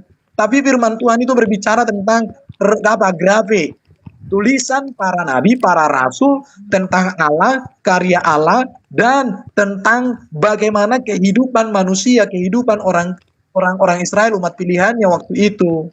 Itulah firman Tuhan. Jadi ini perlu untuk dipahami oleh semua manusia di dunia ini. Di situ ya. Oke. Sekarang kalau bro ibaratnya meyakini bahwa Ulangan 18 ayat 18 itu kepada Muhammad, maka sekarang apa item yang menjadi patokannya? Coba bro jelaskan dulu itemnya apa saja. Biar kita beda. Poin-poin yang menjadi acuan bro mengatakan itu kepada Muhammad, kita beda satu-satu. Terima kasih moderator. Silakan Bang Joma. Baik. Jadi sebelum saya jawab pertanyaan saudara Erben, paparan saudara itu tidak menunjukkan satu apapun untuk membuktikan Yesus itu sama seperti Musa. Malah Anda justru ya semakin menjauhkan Yesus itu sama seperti Musa dengan Anda mengatakan bahwa firman yang ada di dalam kitab saudara itu bukan yang didikte oleh Yesus. Sementara firman Tuhan yang ditaruh pada mulut nabi tersebut itu kan mau diajarkan. Berarti sang penerima firman harus mendiktekan firman itu kepada para penerima, dan itu tidak dilakukan oleh Yesus. Gugur dia di sana. Nah, kemudian saya katakan kepada saudara, nama nabi yang sama seperti Musa. Musa membunuh seorang bangsa Mesir yang dekat dengan Fir'aun, yang menentang kemudian dakwah atau khutbah Musa. Yang paling penting di sini adalah bahwa Musa menganggap pembunuhan itu pantas untuk menundukkan seseorang yang membuat kericuhan dalam sebuah ajaran. Nah, pada posisi lain, Yesus tidak pernah mendudukkan musuh-musuh agamanya. Sebaliknya dia sendiri diutus untuk menyalibkan oleh mereka yang menentang misinya. Dia yang disalibkan. Musa tidak. Musa tegak berdiri mengajarkan ajaran yang diberikan oleh Tuhannya. Sama seperti baginda Rasulullah Muhammad SAW. Yesus hanyut di sini, poin pertama. Kemudian yang kedua, pengikut-pengikut Musa, murid-muridnya, itu tadinya adalah penyembah berhala. Ketika Musa ini menjadi nabi. Saat Musa terangkat menjadi nabi, pengikutnya itu adalah penyembah-penyembah berhala. Ya, tetapi kalau kita melihat pengikut Yesus, itu bukan penyembah berhala, Bung. Ketika Yesus datang sebagai nabi dan rasul, kaumnya, umatnya di situ adalah penyembah Tuhannya Abraham. Sama seperti baginda Rasulullah Muhammad SAW ketika dia nabi, kaumnya adalah penyembah berhala. Sama seperti Musa, Yesus gugur. Poin kedua. Poin ketiga, Musa mengalahkan musuhnya dan menjadi pemenang. Sedangkan Yesus dikalahkan oleh musuhnya, bahkan dibunuh.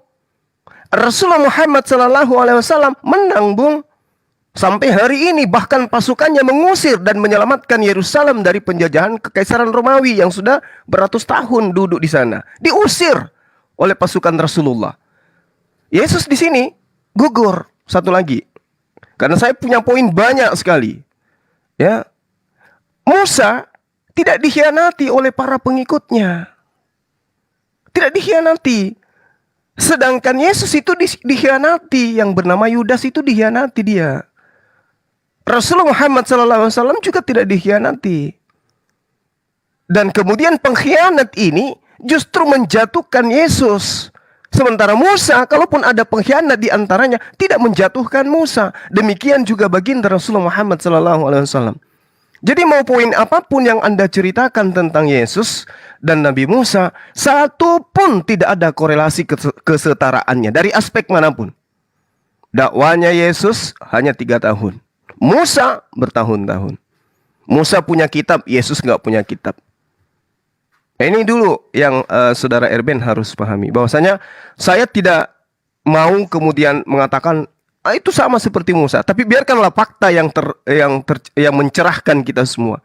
Bahwa fakta yang terjadi, Rasulullah Muhammad SAW sama seperti Musa alaihissalam. Silakan. Oke. Ya, oke, bentar ya. Jadi begini ya, Bro juga. Pewahyuan di dalam Alkitab tentang siapa Mesias itu pewahyuan yang progresif. Jadi pewahyuan kepada Musa dilanjutkan lagi kepada pewahyuan yang lain. Di dalam pewahyuan kepada Musa itu berbicara kepada ajaran dan posisi. Memang kepada Musa itu belum ada pewahyuan akan disalibkan, tapi ya sudah ada sebenarnya. Yang tadi Yohanes 3 ayat 16 tadi yang saya baca. Jadi ular tembaga yang ditinggikan Musa itu adalah simbol akan Kristus yang datang ditinggikan di atas kayu salib. Kalau bangsa Israel pada waktu itu ketika dipatok sama ular tedung, maka Musa membuat ular tembaga. Dan ketika mereka dipatok sama ular itu, mereka melihat kepada ular tembaga yang dibuat Musa, maka mereka sembuh dari patokan ular. Maka Yesus mengatakan seperti Musa meninggikan ular tembaga di padang gurun, demikianlah anak manusia akan ditinggikan. Makanya ketika Yesus ditinggikan di atas kayu salib, maka semua orang yang berdosa atau dipatok sama ular, sama iblis, sudah diracun, akan lepas. Makanya justru itu menegaskan Yesuslah kelepasan. Saya bisa jelaskan ini lebih dalam tentang ular tembaga, karena saya punya materi. Baru yang bro, artinya gini ya, saya maklum juga kalau bro tidak memahami mengapa Yesus mati. Dan bro hanya berfokus kepada apa yang dituliskan di dalam kitab Musa. Karena begini, karena berbicara tentang kematian Yesus bukan hanya berbicara hanya di kitab Musa saja. Karena seluruh karya Yesus itu adalah kegenapan dari seluruh kitab perjanjian lama atau nubuatan para nabi. Baru pengikut Musa itu dikatakan penyembah berhala. Setahu saya bangsa Israel ketika di Mesir mereka bukan penyembah berhala, tapi mereka adalah percaya kepada janji Allah bahwa memang bangsa Israel itu dipersiapkan oleh Tuhan Elohim di tanah Mesir sebagai kesempatan untuk menjadi berkat bagi bangsa-bangsa tanah Kanaan. Itu ada, nanti bisa dicari ayatnya, bahwa Allah merancang Abraham dan keturunannya 400 tahun dulu diasingkan, kemudian mereka pergi ke tanah ini ya. Baru Musa tidak pernah dikhianati. Menurut saya bro kurang membaca kitab Taurat. Ketika Musa 40 hari di atas gunung itu dia berpuasa untuk menerima hukum, apa yang dilakukan oleh bangsa Israel di bawah? Mereka membuat patung emas. Apa yang dikatakan? Bahkan ada, masa kamu hanya percaya kepada Musa, aku juga bisa. Bahkan mereka membuat patung emas. Ada juga dikhianati. Akhirnya Musa melemparkan 2 loh batu dan mati berapa ribu orang itu. Dilemparkan 2 loh batu itu. Kemudian dia datang pada Tuhan, diambil lagi loh batu, kemudian ditulis oleh Tuhan lagi. Tadinya 2 loh batu yang sudah tertulis dikasih. Tetapi kemudian itu dilemparkan karena marah dia. Karena bangsa Israel hilang setia, berkhianat kepada Tuhan. Dan mati ribuan. Puluhan ribu kalau nggak salah itu, ribuan lah. Oke ya, itu mungkin yang bisa sampaikan. Jadi kalau mau mengerti tentang kematian Kristus, maka kita harus membaca Alkitab yang namanya pewahyuan progresif. Pewahyuan tentang Mesias di dalam Alkitab itu luas, banyak, dari Kejadian sampai Maliaki. Jangan hanya fokus Ulangan 18 ayat 18. Itu terlalu sempit. Oke, silakan moderator. Jumah. Ya, baik. Terima kasih atas paparan Saudara Erben. Jadi saya mohon maaf ini, yang saya lihat saudara sedang menyamakan Yesus dengan patung tembaga. Sementara Ulangan 18, nomor 18 itu Tuhan mengatakan nabi yang sama seperti Musa, bukan nabi yang sama seperti patung tembaga. Kalau Anda mengatakan bahwasanya patung ular dengan Yesus itu Anda merupakan cerminan, berarti Anda, ya ini tafsiran saya ya, itu sama halnya Anda menyamakan Musa dengan Tuhannya Abraham. Karena yang membuat patung di situ adalah Musa, yang membuat Yesus adalah Tuhannya Abraham. Ini akan semakin jauh dari tema kita. Aku akan menaruh firmanku dalam mulutnya. Maka sejatinya harusnya Yesus itu yang membuat patung tembaga juga, supaya dianggap sama seperti Musa. Kan gitu. Nah, lalu kemudian saya mengatakan saya tidak ingin mengangkat Rasulullah Muhammad SAW, karena bagi saya cukup Al-Quran. Tapi kalau Anda minta indikasi-indikasi, pertama tadi saya sudah menguraikan kepada saudara. Nah, Musa dilahirkan dari pertemuan kedua ibunya, kedua orang tuanya, memiliki istri, memiliki anak. Gugur Yesus di situ. Musa menyelamatkan kaumnya dari penjajahan Fir'aun, dan kemudian hijrah ya dari Mesir ke negeri lain, ke Madian kalau nggak salah, ingat saya. Untuk apa? Untuk menghindari serangan dari kaum Fir'aun.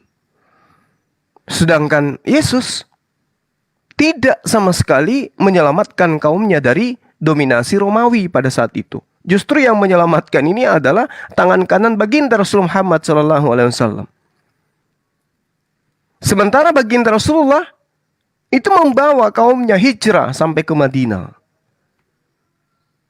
Ya, nah ini satu hal yang sangat-sangat distorsi kalau misalnya saudara mengatakan itu sama seperti Yesus. Musa memerintahkan pengikutnya untuk merebut kembali Palestina. Itu Musa. Sebagaimana memang itu adalah merupakan milik Musa.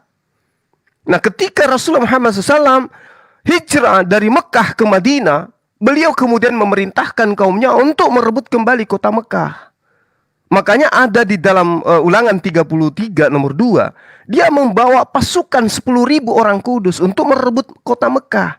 Dan itu Yesus tidak pernah lakukan. Itu bang.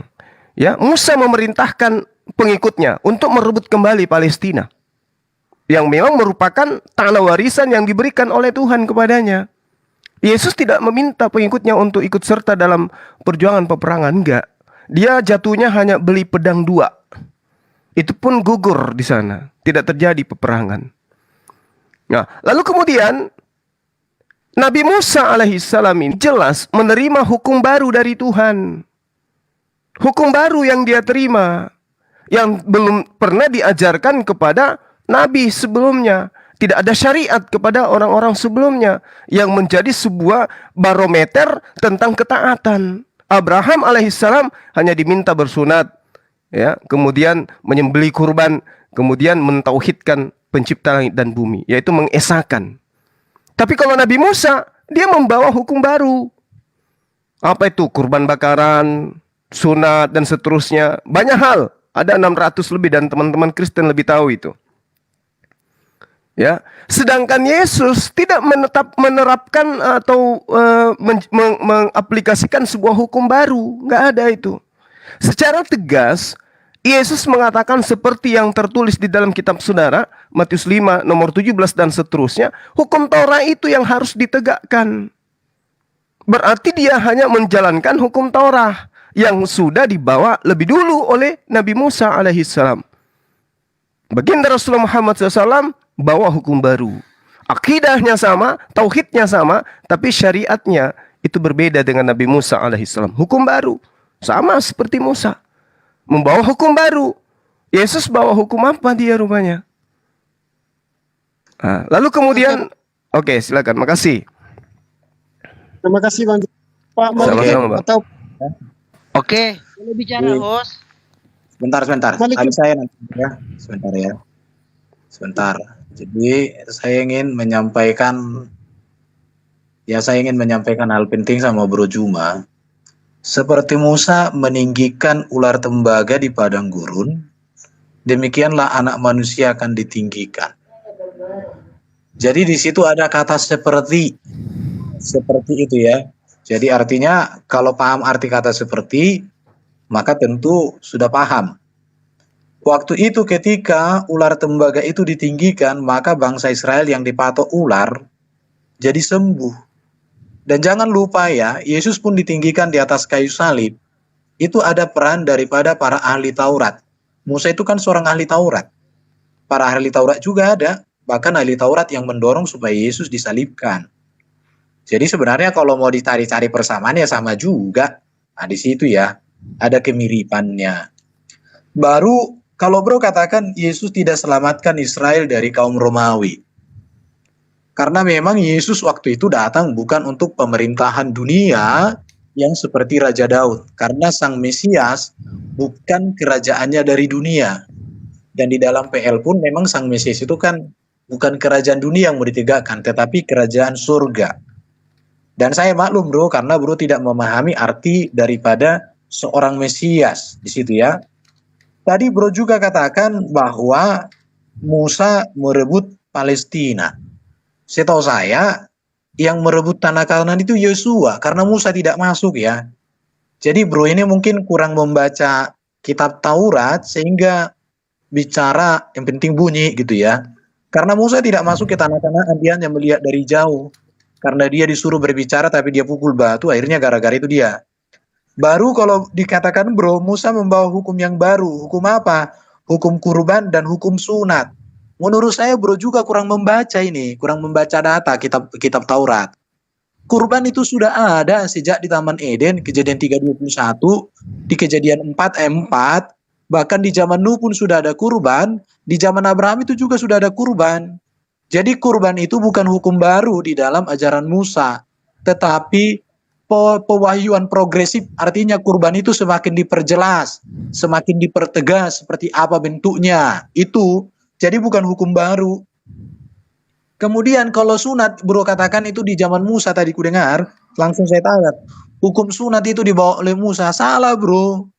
Hukum sunat itu ada pertama kali di zaman Abraham. Kejadian 17. Musa hanya mencatatkan, makanya bangsa Israel itu sudah disunat. Jadi kalau dikatakan Musa membawa hukum Taurat dan itu hukum baru karena itu belum tertulis di kitab sebelumnya, yes. Tetapi inti hukum Taurat, Bro harus tahu apa inti hukum Taurat. Kasihilah Tuhan Allahmu dengan segenap hatimu, dengan segenap jiwamu, dengan segenap kekuatanmu dan akal budimu. Dan kasihilah sesamamu manusia seperti dirimu sendiri. Itulah hukum Taurat intinya. Dan Yesus membawa hukum yang baru, lebih lengkap, lebih tinggi nilainya. Apa itu? Kasihilah sesamamu manusia, sama seperti aku mengasihimu. Jadi inti dari hukum Taurat dan hukum yang dibawa Yesus adalah kasih. Kasih kepada Allah, kasih kepada manusia, kasih yang menyelamatkan. Tetapi kalau di dalam hukum Quran, apakah kasih menjadi intinya? Tadi secara eksplisit Bro katakan bahwa baginda itu mengangkat pedang untuk merebut, mengangkat pedang untuk menaklukkan. Dan memang berdasarkan catatan sejarah, kan Nabi Bro itu kan berperang puluhan kali. Iya kan, pemimpin perang jadi puluhan kali. Sementara Yesus nggak pernah memimpin perang. Murid-murid Yesus nggak pernah memimpin perang. Bahkan Musa pun, sebenarnya Musa itu bukan untuk memimpin perang, memerangi bangsa Kanaan. Tujuan utama Allah mengutus Musa untuk menuju tanah Kanaan bersama dengan bangsa Israel untuk menjadi berkat bagi bangsa-bangsa di sana, Bro. Tetapi mengapa menjadi bangsa Israel itu menghukum atau membinasakan bangsa-bangsa Kanaan itu? Karena bangsa-bangsa Kanaan itu menolak mereka, menolak Tuhan, menolak berkat. Ya dikutuk. Karena memang janji Allah kepada Abraham apa? Aku akan memberkati orang yang memberkati engkau. Kejadian 12. Aku akan mengutuk orang yang mengutuk engkau. Jadi Bro Juma, kalau memang Bro memahami data-data ini secara secara menyeluruh, maka sesungguhnya Bro itu sudah banyak sadar hari ini melalui apa yang saya jelaskan. Jadi itu ya. Jadi hukum Musa dengan hukum Yesus itu sejalan. Mengenal Allah yang Esa, bukan tauhid. Karena tauhid itu yang banyak dijadikan satu. Kalau Esa memang satu-satunya dan hanya satu-satunya yang layak disembah, dan itu ajaran iman Kristen. Karena Allah yang Esa yaitu Bapa di surga, Adonai Elohim, yang berteofani untuk konteks PL, yang berinkarnasi firman-Nya untuk konteks PB. Itu Bro ya. Oke, mungkin Bro Malikil ada mau disampaikan? Saya pikir saya sudah menjelaskan dengan jelas. Pak Malikil, Bang Malikil, silahkan. Oke, akhirnya. Oke, jadi gini ya. Jadi hal yang terbesar yang selalu ditanyakan oleh kawan kita Suma, yaitu tentang Exodus, ya, penyelamatan, ya. Itu atas janji Tuhan ketika Adam dan Hawa jatuh ke dalam dosa, Tuhan menyatakan janji itu bahwa akan datang kelahiran. Lalu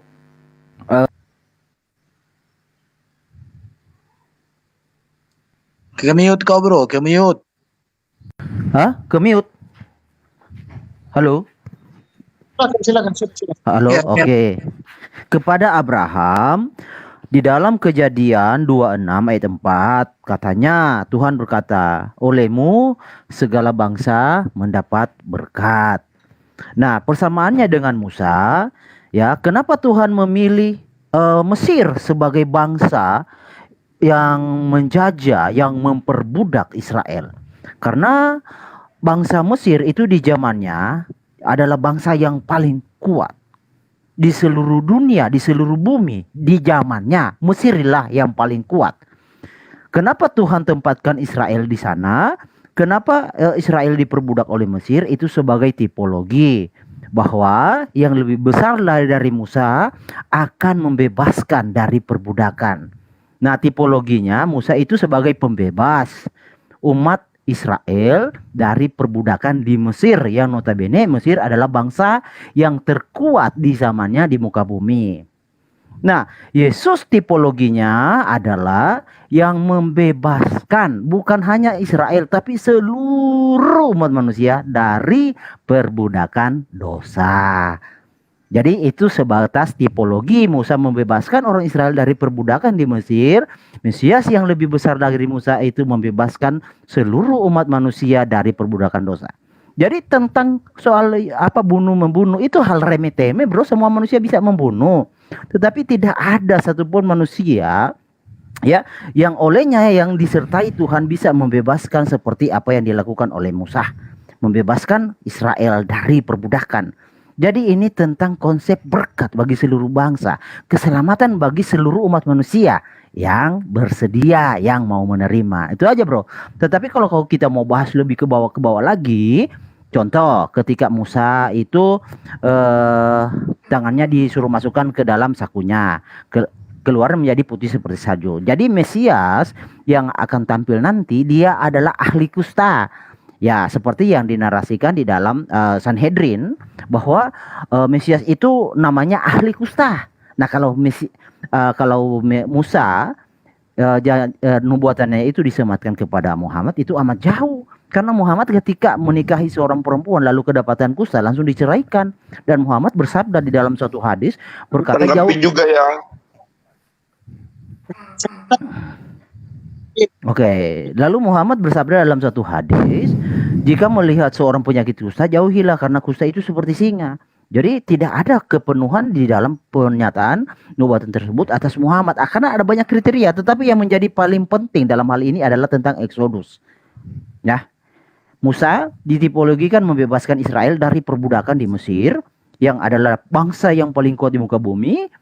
Yesus membebaskan seluruh umat manusia dari perbudakan dosa. Itu aja yang paling penting bro. Lanjut. Bang Juma. Iya, jadi karena tidak menemukan satupun yang sama seperti Musa, jadi wajarlah kalau saudara Erben dan juga saudara Herdi ya melarikan ke sana. Tidak apa-apa ya, itu adalah hak saudara. Tapi bagi saya itu menggelikan gitu loh. Kenapa menggelikan? Karena Tuhan itu memberikan suatu tanda kepada Nabi Musa yang harus sama seperti Musa. Jangan diasumsikan, dianalogikan, ditafsir-tafsirkan. Kenapa? Karena ada yang memenuhi syarat itu. Jangan karena Yesus tidak memenuhi syarat, kemudian Anda seenaknya saja mengambil tafsir-tafsir, wah seperti ini. Padahal itu tidak relevan. Cobalah jujur terhadap kebenaran teman-teman. Bahwa yang sama seperti Bang Musa Zuma, itu memang sabar. Nanti ditanggapi. Bang Zuma maksa banget sih view-nya. Nggak Ya cuma justru, nanggapin itu selanjutnya. ya justru yang kita lihat di sini teman-teman Kristen yang terlalu maksa. Yang tadinya Musa membebaskan secara fisik, ini sekarang membebaskan secara rohani. Perbudakan Mesir, perbudakan dosa. Padahal itu, sorry saya katakan, Yesus tidak pernah membebaskan orang dari dosa dengan cara-cara seperti yang saudara imani. Yesus membebaskan manusia Israel dari dosa dengan cara mentaati perintah-perintah Tuhan.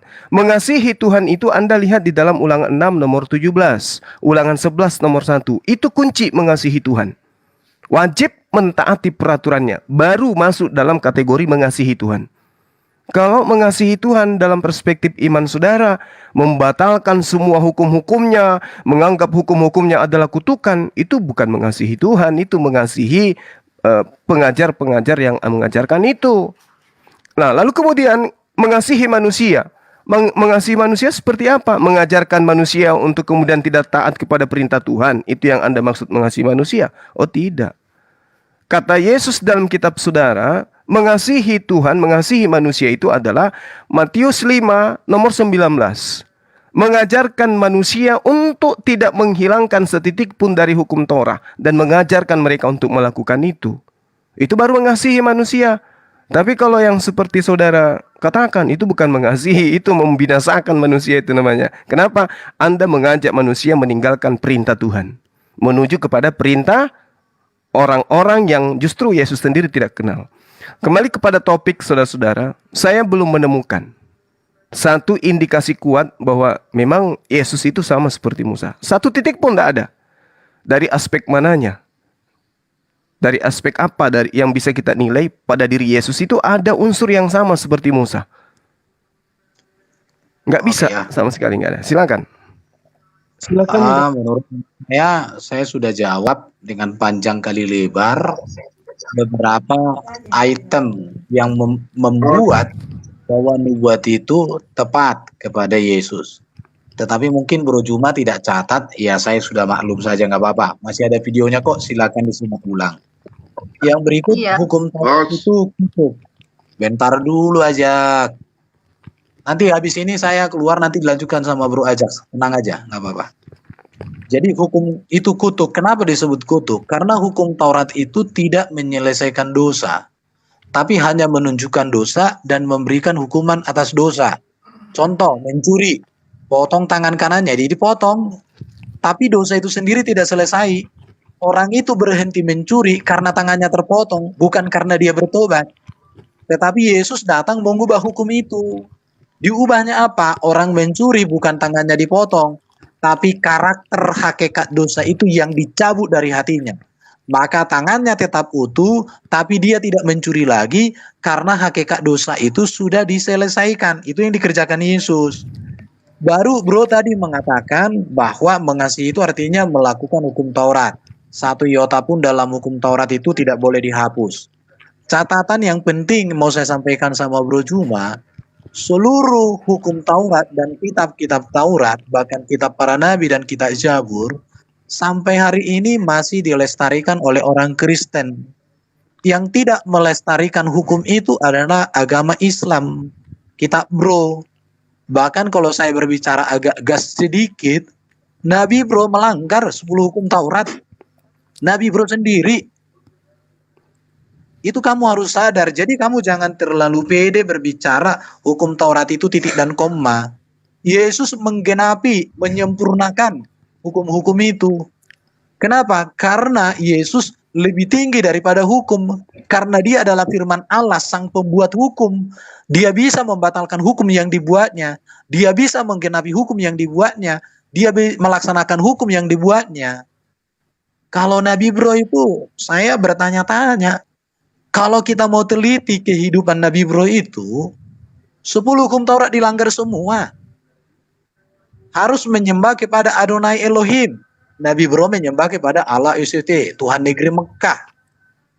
Itu udah jelas. Menguduskan hari Sabat, Bro, hari Jumat. Itu udah jelas. Baru apa lagi? Jangan mengingini istri orang lain. Jangan membunuh. Jangan mencuri. Mencuri sama yang merampok, nggak boleh. Kalau mau dibahas satu demi satu mengerikan, itu bagian Maliki itu biasanya. Jadi Bro Juma, saya katakan gini ya. Kalau Ulangan 18 ayat 18 persis kata demi kata kepada Yesus, artinya seperti yang kau inginkan. Maka saya katakan, ya sudahlah, berhenti kita dialog. Karena klaimmu pun tadi itu mengatakan kepada Nabi Muhammad tidak cocok sama sekali. Makanya saya buat tadi beberapa item. Item yang saya buat tadi itu lebih cocok kepada Yesus, tapi sangat bertentangan dengan Nabi Muhammad. Jadi kalau kamu sekarang katakan tidak lagi kepada Nabi Muhammad, bagus. Kemudian kamu bilang Siddhartha Gautama. Ya saya nggak mau bahas Siddhartha Gautama. Urusan Siddhartha Gautama itu biarlah. Ya, saya nggak mau bahas itu. Tetapi yang pasti dari premis Bro dari tadi saya tanya, apa item-item yang Bro bisa buat yang menyatakan Ulangan 18 ayat 18 itu kepada Muhammad. Sedangkan item yang saya buat dari hasil penggalian saya berdasarkan data, itu tepat kepada menunjuk kepada Yesus, karena saya sudah buat itemnya. Kalau persis seperti yang kamu mau kepada Nabi Muhammad dan kepada Yesus tidak bisa. Tetapi orang Kristen bisa menerima itu. Kenapa? Karena namanya pewahyuan di dalam kitab-kitab PL itu selalu berupa progresif. Dan nubuat itu tidak pernah dituliskan langsung plak-plok, plak-plok. Bukan begitu, itu namanya nubuat. Karena nubuat itu penyingkapan akan sesuatu yang akan terjadi. Dan itu diberitahukan secara samar-samar. Tetapi akan dimengerti jelas ketika nubuat itu tergenapi. Itu prinsip pewahyuan nubuat dalam konteks PL. Tapi hal ini Bro nggak pahami, jadi saya sudah kasih tahu. Kalau Bro nggak mengerti lagi ya saya sudah kasih tahu, itu aja tujuan saya. Oke, silakan lanjut. Saya izin pamit moderator ya, host. Terima kasih. Oke, terima kasih. Terima kasih Bro Maliki, lanjutkan yo. Thank you. Oke, Bro, Lae, monggo. Oke, ya. Silahkan. Pikir udah jelas tadi Bro Erben sama Bang Malikil kita sudah jelaskan, tapi Abang Zuma ini muternya ke sana lagi. Ya itu esensi dari view kita, view orang Kristen. Ya, jadi kalau emang berbeda ya mau diapain lagi. Silakan Bung Ajak. Si Bang Arjuna silakan. Oke, baik. Saya sedikit menanggapi ya beberapa poin yang dibawa Zuma. Zuma mengatakan bahwa Musa membebaskan dengan membunuh ya. Membunuh dan demikian juga menyamakan Muhammad ya dengan membunuh ya. Kemudian masuk ke tanah Kanaan, Musa juga memerangi gitu. Seperti Muhammad masuk ke Medina memerangi ya. Seperti itu. Yang saya mau katakan di sini lucu ya. Maksudnya sesudah Musa dipanggil oleh Tuhan di Gunung Herop, Musa tidak pernah dengan tangannya sendiri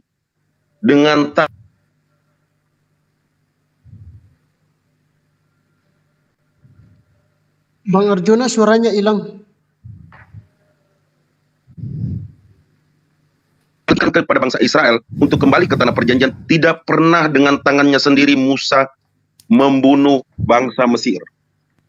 Perlu diingat ya, tidak pernah Musa dengan tangannya sendiri membunuh bangsa Mesir. Berbeda dengan Muhammad jika Anda samakan. Itu poin pertama. Poin kedua, Musa tidak pernah masuk ke tanah Kanaan lalu memerangi. Bahkan Musa tidak pernah memerangi bangsa-bangsa sekitarnya setelah Joshua. Jadi Musa tidak pernah melakukan memerangi itu. Anda keliru besar ketika menyamakan Musa dengan Muhammad memerangi bangsa sekitarnya. Musa tidak pernah melakukan hal itu.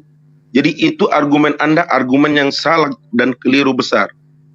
Tunjukkan kepada saya sebelum Musa dipanggil, setelah Musa dipanggil di Gunung Herop untuk mengatakan kepada bangsa Israel agar keluar dari bangsa Mesir.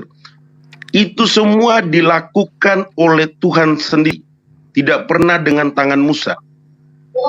Ketika Tuhan memberikan tula-tula, Musa tidak melakukannya. Bukan Musa yang melakukan, tetapi Tuhan sendiri yang melaksanakannya. Ketika Musa membunuh bangsa Mesir, prajurit Mesir, Tuhan juga yang melakukannya. Ketika Musa melewati Laut Tebarau, itu Tuhan sendiri yang menenggelamkan, bukan dengan tangan Musa. Anda keliru besar. Jadi 2 poin itu saja Anda sudah salah besar. Oke. Belum yang lain-lain ya. Ketika Anda mau menyamakan Musa dengan Muhammad. Terima kasih Bang Arjuna. Silakan Pak Bang Jum. Bang Jum. Baik, makasih teman-teman. Ya, jadi kita upayakan untuk edukasi mungkin ya untuk teman-teman yang ada di bawah. Jadi gini, saya tanggapi dulu Saudara Erben. Seperti Musa meninggikan patung ular, demikian juga anak manusia akan ditinggikan. Berarti yang sama seperti Yesus ini adalah ular tembaga, bukan kepada Musa. Itu kelirunya di sana. Lalu kemudian Saudara Erben mengatakan Yesus tidak pernah memimpin perang.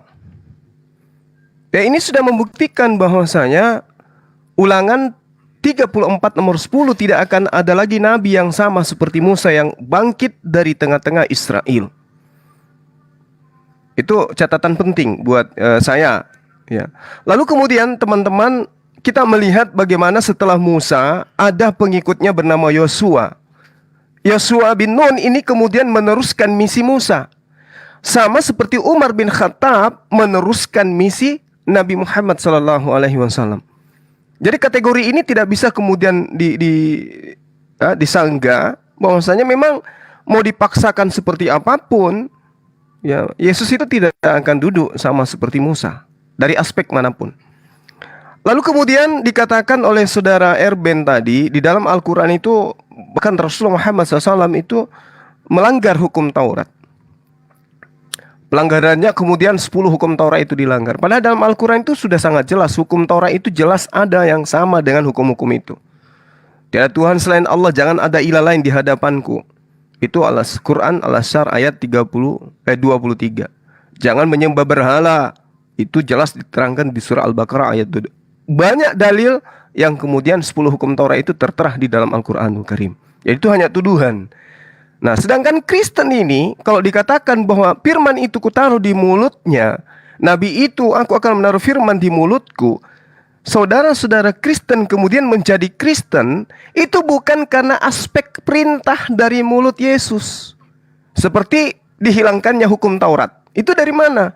Sejak kapan Yesus memerintahkan untuk ditinggalkan hukum Taurat itu? Sejak kapan Yesus kemudian mengajarkan untuk membatalkan hukum Taurat? Tunjukkan dalilnya kalau ada. Tapi kalau ajaran Kristen yang mengambil dari data-data ajaran Paulus memang betul. Efesus 2 nomor 15, dengan matinya Yesus di atas tiang salib, dia telah membatalkan hukum Taurat beserta semua ketetapan dan ketentuan yang ada di dalamnya. Nah sekarang yang sakti mana ini? Perkataan Yesus atau perkataan Paulus? Ternyata teman-teman Kristen lebih mengikuti perkataan Paulus, tidak lagi melakukan hukum Taurat. Nah itu satu. Kemudian ketika dikatakan saya dituduh katanya saya mengatakan tidak cocok pada Rasulullah. Saya katakan saya tidak ingin mengangkat tokoh dari Islam, yaitu baginda Rasulullah Muhammad SAW sebagai nabi yang sama seperti Musa. Tapi saya digiring ke sana sehingga saya menjelaskan dan memaparkan poin-poin itu. Sementara yang saya inginkan itu adalah teman-teman Kristen saya yang saya kasihi di sini itu tampil sebagai orang yang profesional menjelaskan kesamaan antara Musa dengan Yesus alaihissalam. Tapi sampai sekarang udah berjam, saya tidak temukan itu. Nah, muncul lagi saudara kita satu, Arjuna. Lagi-lagi melakukan sesuatu yang tidak benar menurut saya.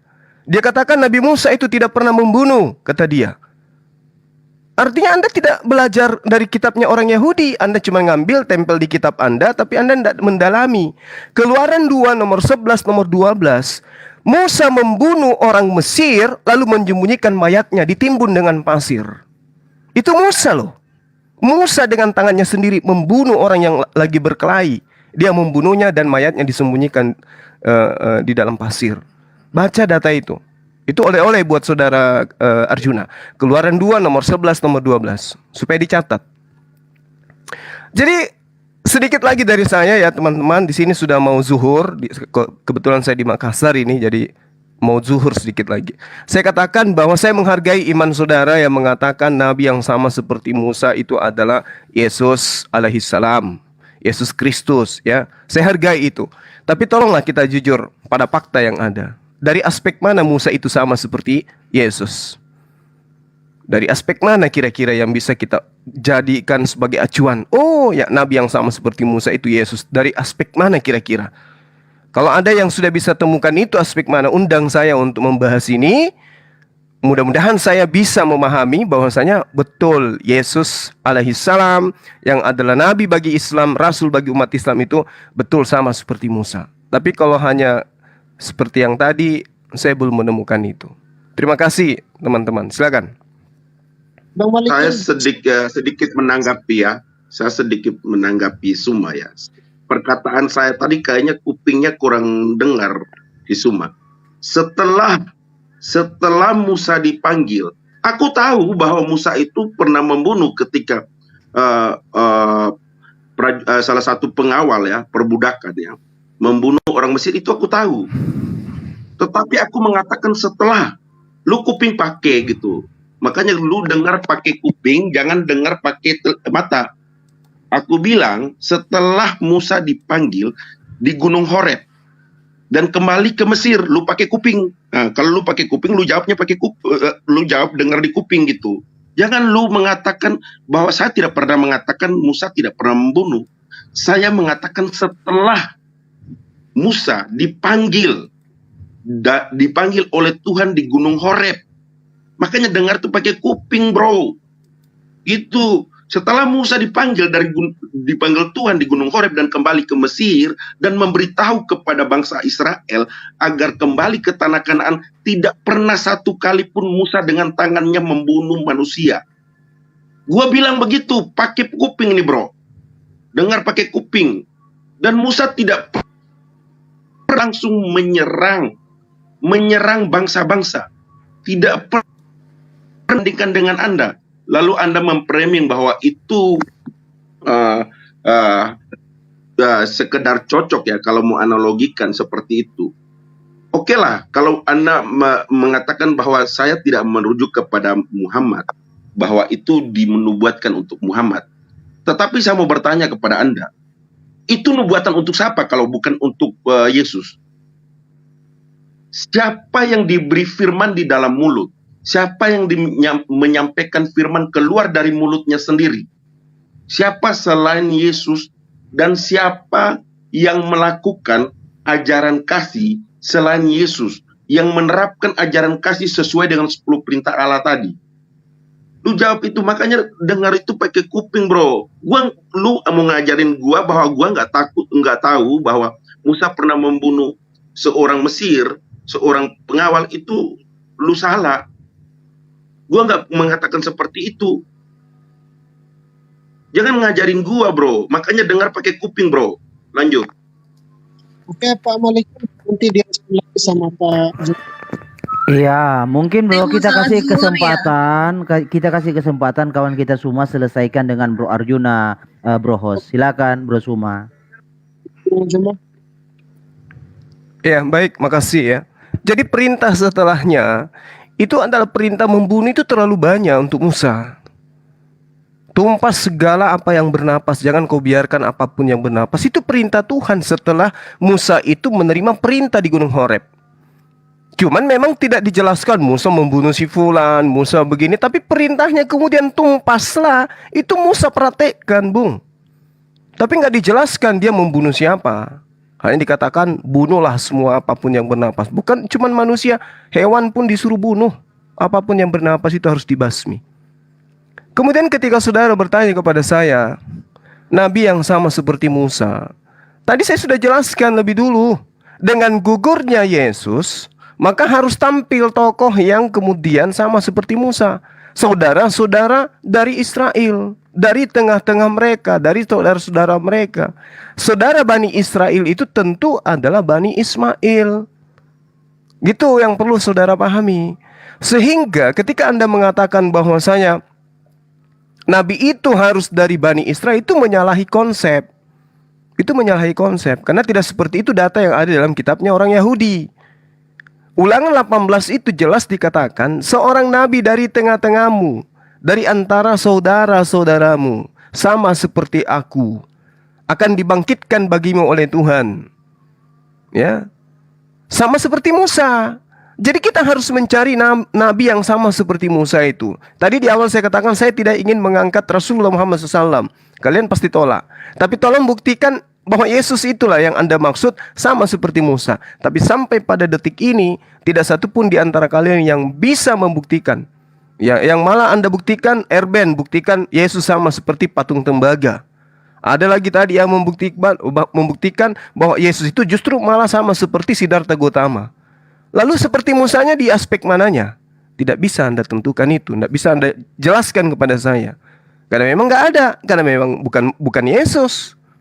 Nah, kalau kita berbicara mengenai indikasi ini jelas dikatakan bahwa aku akan menaruh firmanku di dalam mulutnya. Firman di dalam mulutnya berarti Nabi itu akan menyampaikan firman selayaknya Musa menyampaikan firman. Musa menyampaikan firman. Lalu kemudian kaumnya mengikuti firman itu. Lalu kemudian Musa alaihissalam juga punya kitab. Nah, aku akan menaruh firmanku dalam mulutnya. Berarti sang nabi harus menerima firman, harus menyampaikan firman. Firman itu harus kita buktikan mana. Nah, sekarang kalau kita cari Al-Qur'an, cari firman dari Yesus, yang mana firman dari Yesus? Kita lihat Lukas, Tepolius yang mulia. Banyak orang yang menyusun berita-berita. Itu firman, tapi dari mulut Lukas. Apakah Lukas ini sama seperti Musa? Begitu juga Markus, Yohanes, Matius, Paulus. Apakah mereka ini sama seperti Musa? Tentu tidak. Yesus aja kagak, apalagi mereka. Tapi baginda Rasulullah Muhammad SAW, aku akan menaruh firmanku dalam mulutnya. Makanya pada saat penerimaan wahyu pertama, teman-teman, Iqra, Rasulullah diminta untuk mengulangi. Kenapa? Karena firman itu harus diulang, harus berada di mulut Rasulullah. Rasulullah harus melafalkan lafaz yang diperintahkan untuk disampaikan. Maka dikata Iqra, Bismi rabbikal ladzi khalaq. Dia baca, dan itu seterusnya terjadi selama kurang lebih 23 tahun.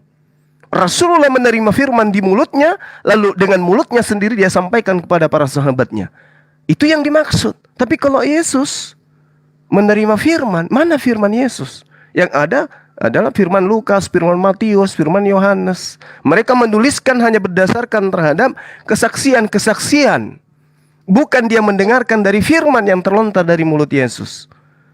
Dan Yesus tidak ada legitimasi terhadap perjanjian baru bahwa itu adalah firmanku, nggak ada. Silakan, saudara.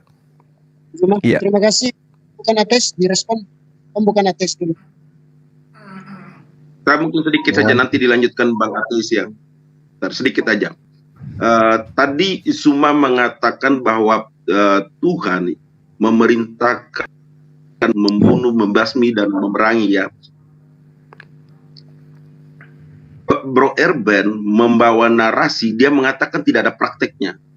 Yang gua tanya itu praktek, bro. Lu ngerti nggak? Lu sendiri mengatakan minta prakteknya. Lu tadi di awal lu mengatakan bahwa tidak ada prakteknya, tidak prakteknya seperti itu. Sekarang ketika firman itu ada, tetapi yang gua minta itu praktek setelah Musa dipanggil di Gunung Herok, di Gunung Horeb. Jadi lu ini gimana ya? Gua itu minta praktek. Itu tiba-tiba lu kembali lagi seperti mengatakan bahwa Musa itu diperintahkan, tetapi Musa tidak pernah mempraktikkan dengan tangannya sendiri, bro. Gua itu minta itu, bro. Singkat aja sebenarnya, lu ini kemana-mana gitu. Silakan dilanjutkan, Om bukan ateis. Silakan Om, bukan ateis. Silakan. Bang Zuma tadi muter-muter terus ke situ terus. Dan fungsi dari ular tembaga itu apa sih? Ditinggikan. Jangan menyamakan Yesus Kristus itu dalam view-nya. Oh, Yesus Kristus itu harus disandingkan dengan ular tembaga dalam konteks Yesus Kristus itu adalah ular tembaga. Maksudnya gini loh. Kita harus memaknai ular tembaga itu sebagai fungsi. Fungsi Yesus Kristus itu di dalam ular tembaga itu tipologi ya. Ini jenis tipologi lagi ya. Itu adalah ular tembaga itu menyembuhkan orang-orang Israel pada saat itu. Mereka yang tadinya mau mati sampai nggak jadi mati. Karena ular tembaga yang ditinggikan oleh Musa itu. Nah, tipologi ini ada dan berkesesuaian dengan Yesus Kristus. Yesus Kristus itu disalibkan untuk menyelamatkan manusia-manusia yang harusnya berakhir mati. Pada hakikatnya harusnya mati karena dosa-dosanya. Jadi hidup karena pengorbanan dari Yesus Kristus yang ditinggikan di atas kayu salib. Bang Erben tadi udah menjelaskannya dengan sangat baik dan sangat tepat ya. Nah, kemudian selalu ditekankan bahwa fungsi dari Musa itu apa sih? Musa menyelamatkan orang Israel. Selalu berkali-kali dikatakan Musa menyelamatkan bangsa Israel dari perbudakan bangsa Mesir. Demikian pun Yesus Kristus di dalam misinya yaitu menyelamatkan setiap orang yang datang kepadanya supaya dosa itu tidak supaya dosa itu tidak membelenggu manusia itu, tetapi bebas dari dosa itu sendiri. Itu aja. Fungsi Musa, fungsi Yesus menyelamatkan orang Israel, tapi Yesus menyelamatkan seluruh orang-orang di muka bumi ini. Om bukan ateis, lanjutkan silakan.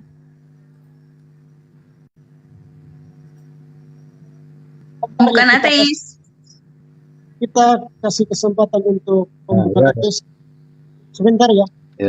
Selamat pagi, selamat siang teman-teman semua, selamat siang Pak Zuma. Selamat siang, Siang, Prince. Bang. Selamat siang, Forbi. Selamat siang, teman-teman semua yang sedang mendengarkan. Saya memang posisi lagi di jalan, teman-teman ya. Mau tausiah di beberapa gereja. Nggak, bercanda. Jadi begini, saya ada beberapa catatan. Ya, saya masuknya pun pas pertengahan ya. Jadi saya tidak mengikuti dari awal apa yang sedang dibahas. Ya, saya harus jujur mengatakan ini. Artinya bahwa tidak secara runut saya mengikuti pembahasan ini dari awal sampai sekarang ini. Karena sekali lagi saya masuknya pas pertengahan. Tapi ada beberapa catatan. Yang pertama adalah misalnya terkait dengan kalau tidak salah tanggap tadi bicara tentang kasih Tuhan. Ya, kalau misalnya saya salah tolong dikoreksi ya. Bicara tentang kasih Tuhan, maka tanggapan saya begini. Ini yang catatan saya yang pertama. Bicara tentang kasih Tuhan dalam konteks klaim iman hanya di dalam iman Kristen yang bisa kemudian menunjukkan bahwa bicara tentang kasih Tuhan itu rasional dan realistis. Nah, ini ya yang pertama. Kalau kita ngomongin tentang kasih Tuhan, hanya di dalam iman Kristen kasih Tuhan itu rasional dan realistis. Kenapa saya bisa bicara seperti ini? Karena semua orang akan mengklaim bahwa Tuhan mengasihi saya. Misalnya kemudian kita mengaitkan dengan konteks keselamatan gitu ya. Semua agama akan mengklaim bahwa Tuhan pun menyelamatkan saya pun pasti akan masuk surga. Tapi klaim itu hanya sebatas itu dan titik di situ doang. Udah stop di situ. Nah, pertanyaan yang konkretnya adalah begini. kasih Tuhan itu dinyatakan dinyatakan secara realistis, realitanya itu seperti apa. Nah, kalau di dalam iman kekristenan, kita tahu bahwa kasih Tuhan itu, Tuhan tidak hanya ngomong, misalnya tadi saya sebutkan bahwa kita ngomong tentang keselamatan, Tuhan tidak hanya mengklaim bahwa nanti gua menyelamatkan lu, udah yang penting lu percaya dan bla bla bla melakukan perintahku. Tetapi itu dinyatakan ketika Tuhan Yesus hadir gitu ya. Tuhan hadir dan menyatakan kasihnya. Itu jelas, itu nyata. Dan argumentasi historisnya kan bisa mendukung itu ya. Musa dan ini, yang kedua. Oke, yang kedua. Tadi saya mendengar bahwa saya salah tangkap, tolong nanti diluruskan. Tetapi ini yang kedua. Yang kedua adalah terkait dengan misalnya apakah Yesus tidak mengkritik para ahli Taurat? Apakah Yesus tidak melakukan itu? Kalau kita baca di dalam Injil Matius, Yesus juga memang benar-benar melakukan kritik terhadap para ahli Taurat dan praktek terhadap Taurat yang tidak konsisten dari para ahli Taurat dan orang-orang Farisi. Anda bisa baca itu di dalam Matius ya, Matius pasal 23. Di sana misalnya dikatakan dari ayat 13 dan seterusnya, Yesus selalu mengkritik, mengatakan bahwa celakalah kalian ahli Taurat, orang-orang Farisi dan seterusnya. Itu kritik Yesus terhadap para ahli Taurat dan orang-orang Farisi. Nah, yang berikut. Apalagi tadi catatan saya lupa nih. Oke, itu aja dulu dah. Ya, karena ini saya lagi di jalan juga. Nanti misalnya, yang terakhir nih, yang terakhir tentang klaim dari Bang Zuma bahwa yang terakhir bahwa klaim dari Bang Zuma terkait dengan siapa yang kemudian bisa sama seperti Musa. Nah, ini. Dan indikasi atau asumsi saya adalah bahwa Bang Zuma kemudian mau merujuk kepada Muhammad, penggenapan dari apa yang dilakukan oleh Musa. Dan kemudian dia mau menyamakan itu. Bagi saya hal penting yang harus kemudian dijawab oleh Bang Zuma adalah, apakah dalam konteks tradisi kenabian, ya Bang Zuma ya, apakah dalam konteks tradisi kenabian, Muhammad pun termasuk di dalam tradisi kenabian Yahudi? Itu dulu Bang Zuma. Ya, itu mungkin yang harus diperjelas. Sekali lagi, apakah di dalam konteks tradisi kenabian, Muhammad pun masuk di dalam tradisi kenabian? Nah, kalau kita ngomongin tentang tradisi kenabian, Bang Zuma, maka ada dua hal penting. Tradisi kenabian itu tidak terlepas daripada hukum pemilihan. Nah, kalau kemudian memang misalnya Anda harus menjawab itu, ya kan saya dan sepemahaman saya dan apa yang saya tahu, saya pelajari, saya baca gelar dia sebagai kenabian. Muhammad tidak terkait dengan tradisi kenabian dalam konteks lama, tradisi dalam konteks. Ya, silakan Bang Zuma direspon. Ya, baik teman-teman sekalian. Jadi pandangan kita tentang Nabi itu berbeda. Bahkan pandangan kita tentang Rasul pun berbeda. Jadi kalau saudara saya ini bertanya tentang kenabian, ya bagi kami umat Islam itu diperintahkan untuk beriman kepada para nabi. Yang mana nabi-nabi ini justru tidak dinabikan di teman-teman Kristen seperti Daud, Adam, Abraham, Ibrahim, dan seterusnya.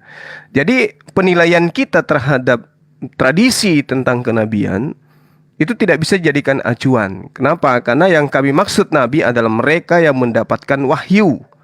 Dan yang kami maksud rasul adalah mereka yang menerima wahyu dan memiliki tugas untuk menyampaikan wahyu itu kepada orang lain. Itu rasul. Nah, terkait dengan pertanyaan saudara tentang itu, ya, tidak akan nyambung kemudian ketika saya mengatakan bahwa Nuh, Abraham itu bukan dari Israel untuk kemudian Anda mengatakan tradisi kenabian. Sementara orang yang saya sebutkan ini di pandangan Islam itu adalah seorang nabi. Tapi kan tidak masuk dalam tradisi Yahudi. Jadi tradisi Yahudi itu bukan menjadi acuan. Gitu Bang. Jadi saya katakan Ya, begini. oke.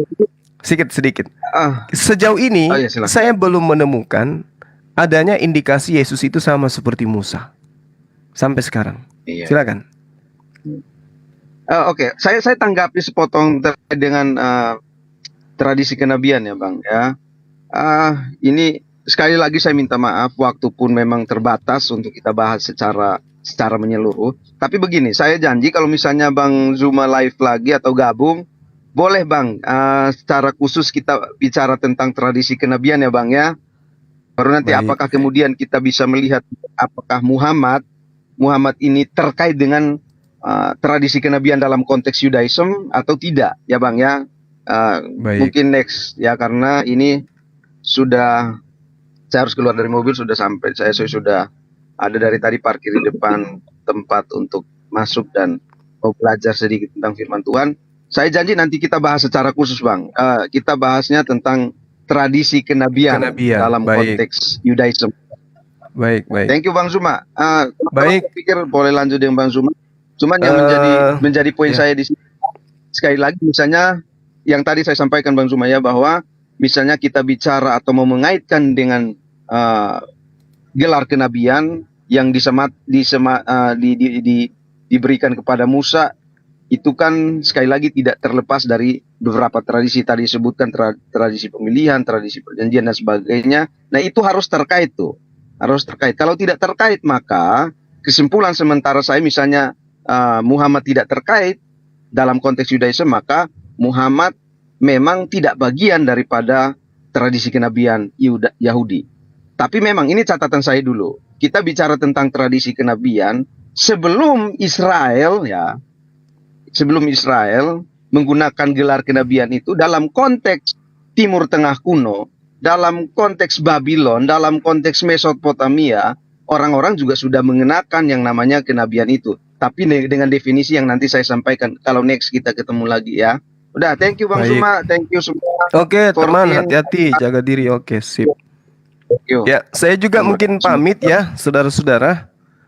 Oke, siap Bang. Saya cuma ingin berpesan kepada saudara Fortune bahwasanya saya minta maaf kalau Anda hanya menemukan dari sisi saya menghujat ya. Tapi di tempat-tempat lain saya juga berdialog dengan saudara-saudara kita yang Kristen dengan cara edukasi.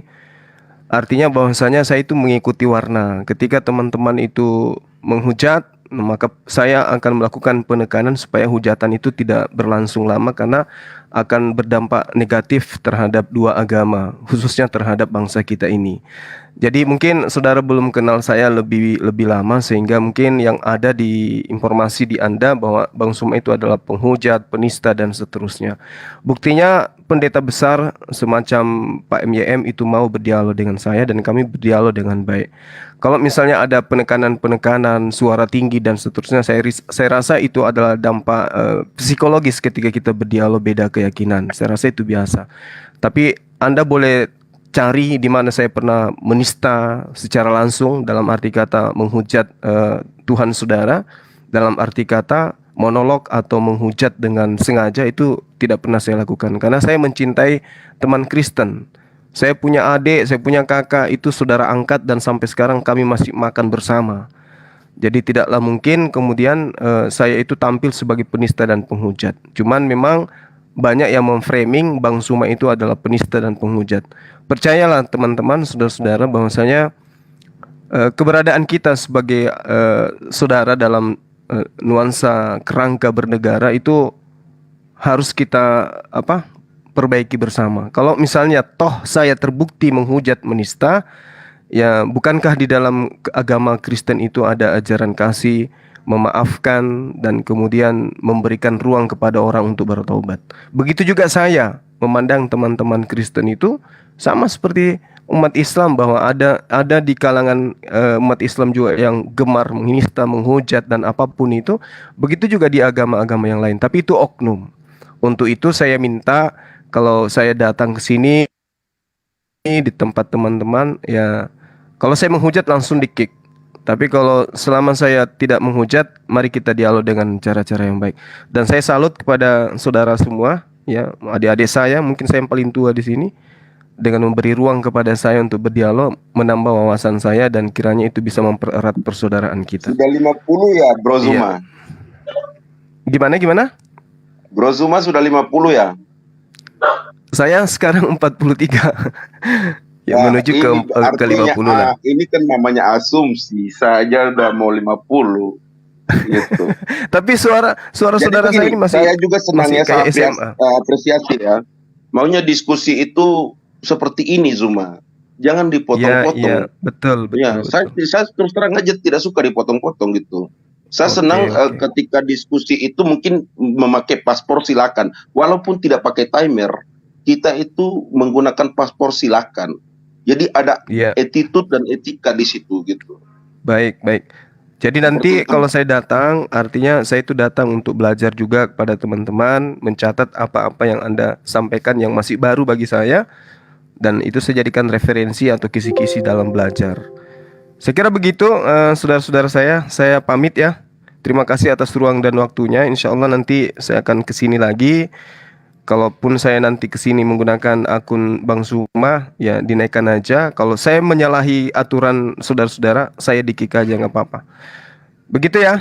Mohon maaf kalau ada kata-kata yang tidak berkenan kepada saudara, dan terima kasih atas perhatiannya. Semangat siang.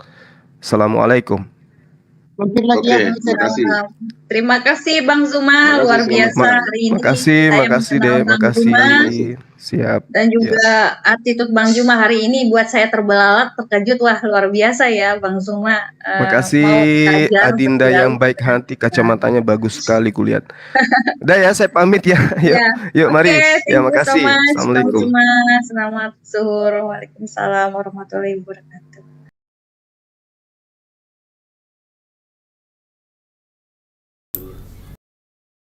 Oke, sahabat-sahabat sekalian, dimanapun sahabat ganteng dan sahabat cantik saya berada pada hari Ahad ini, kita telah menyaksikan bahwa umat Islam itu bisa berdialog dengan siapapun di ranah yang edukatif, selama umat Islam itu diberi ruang untuk memberikan satu pemahaman yang dipahami oleh umat Islam terkait dengan apa yang kemudian kita jadikan sebagai gambaran iman seorang muslim.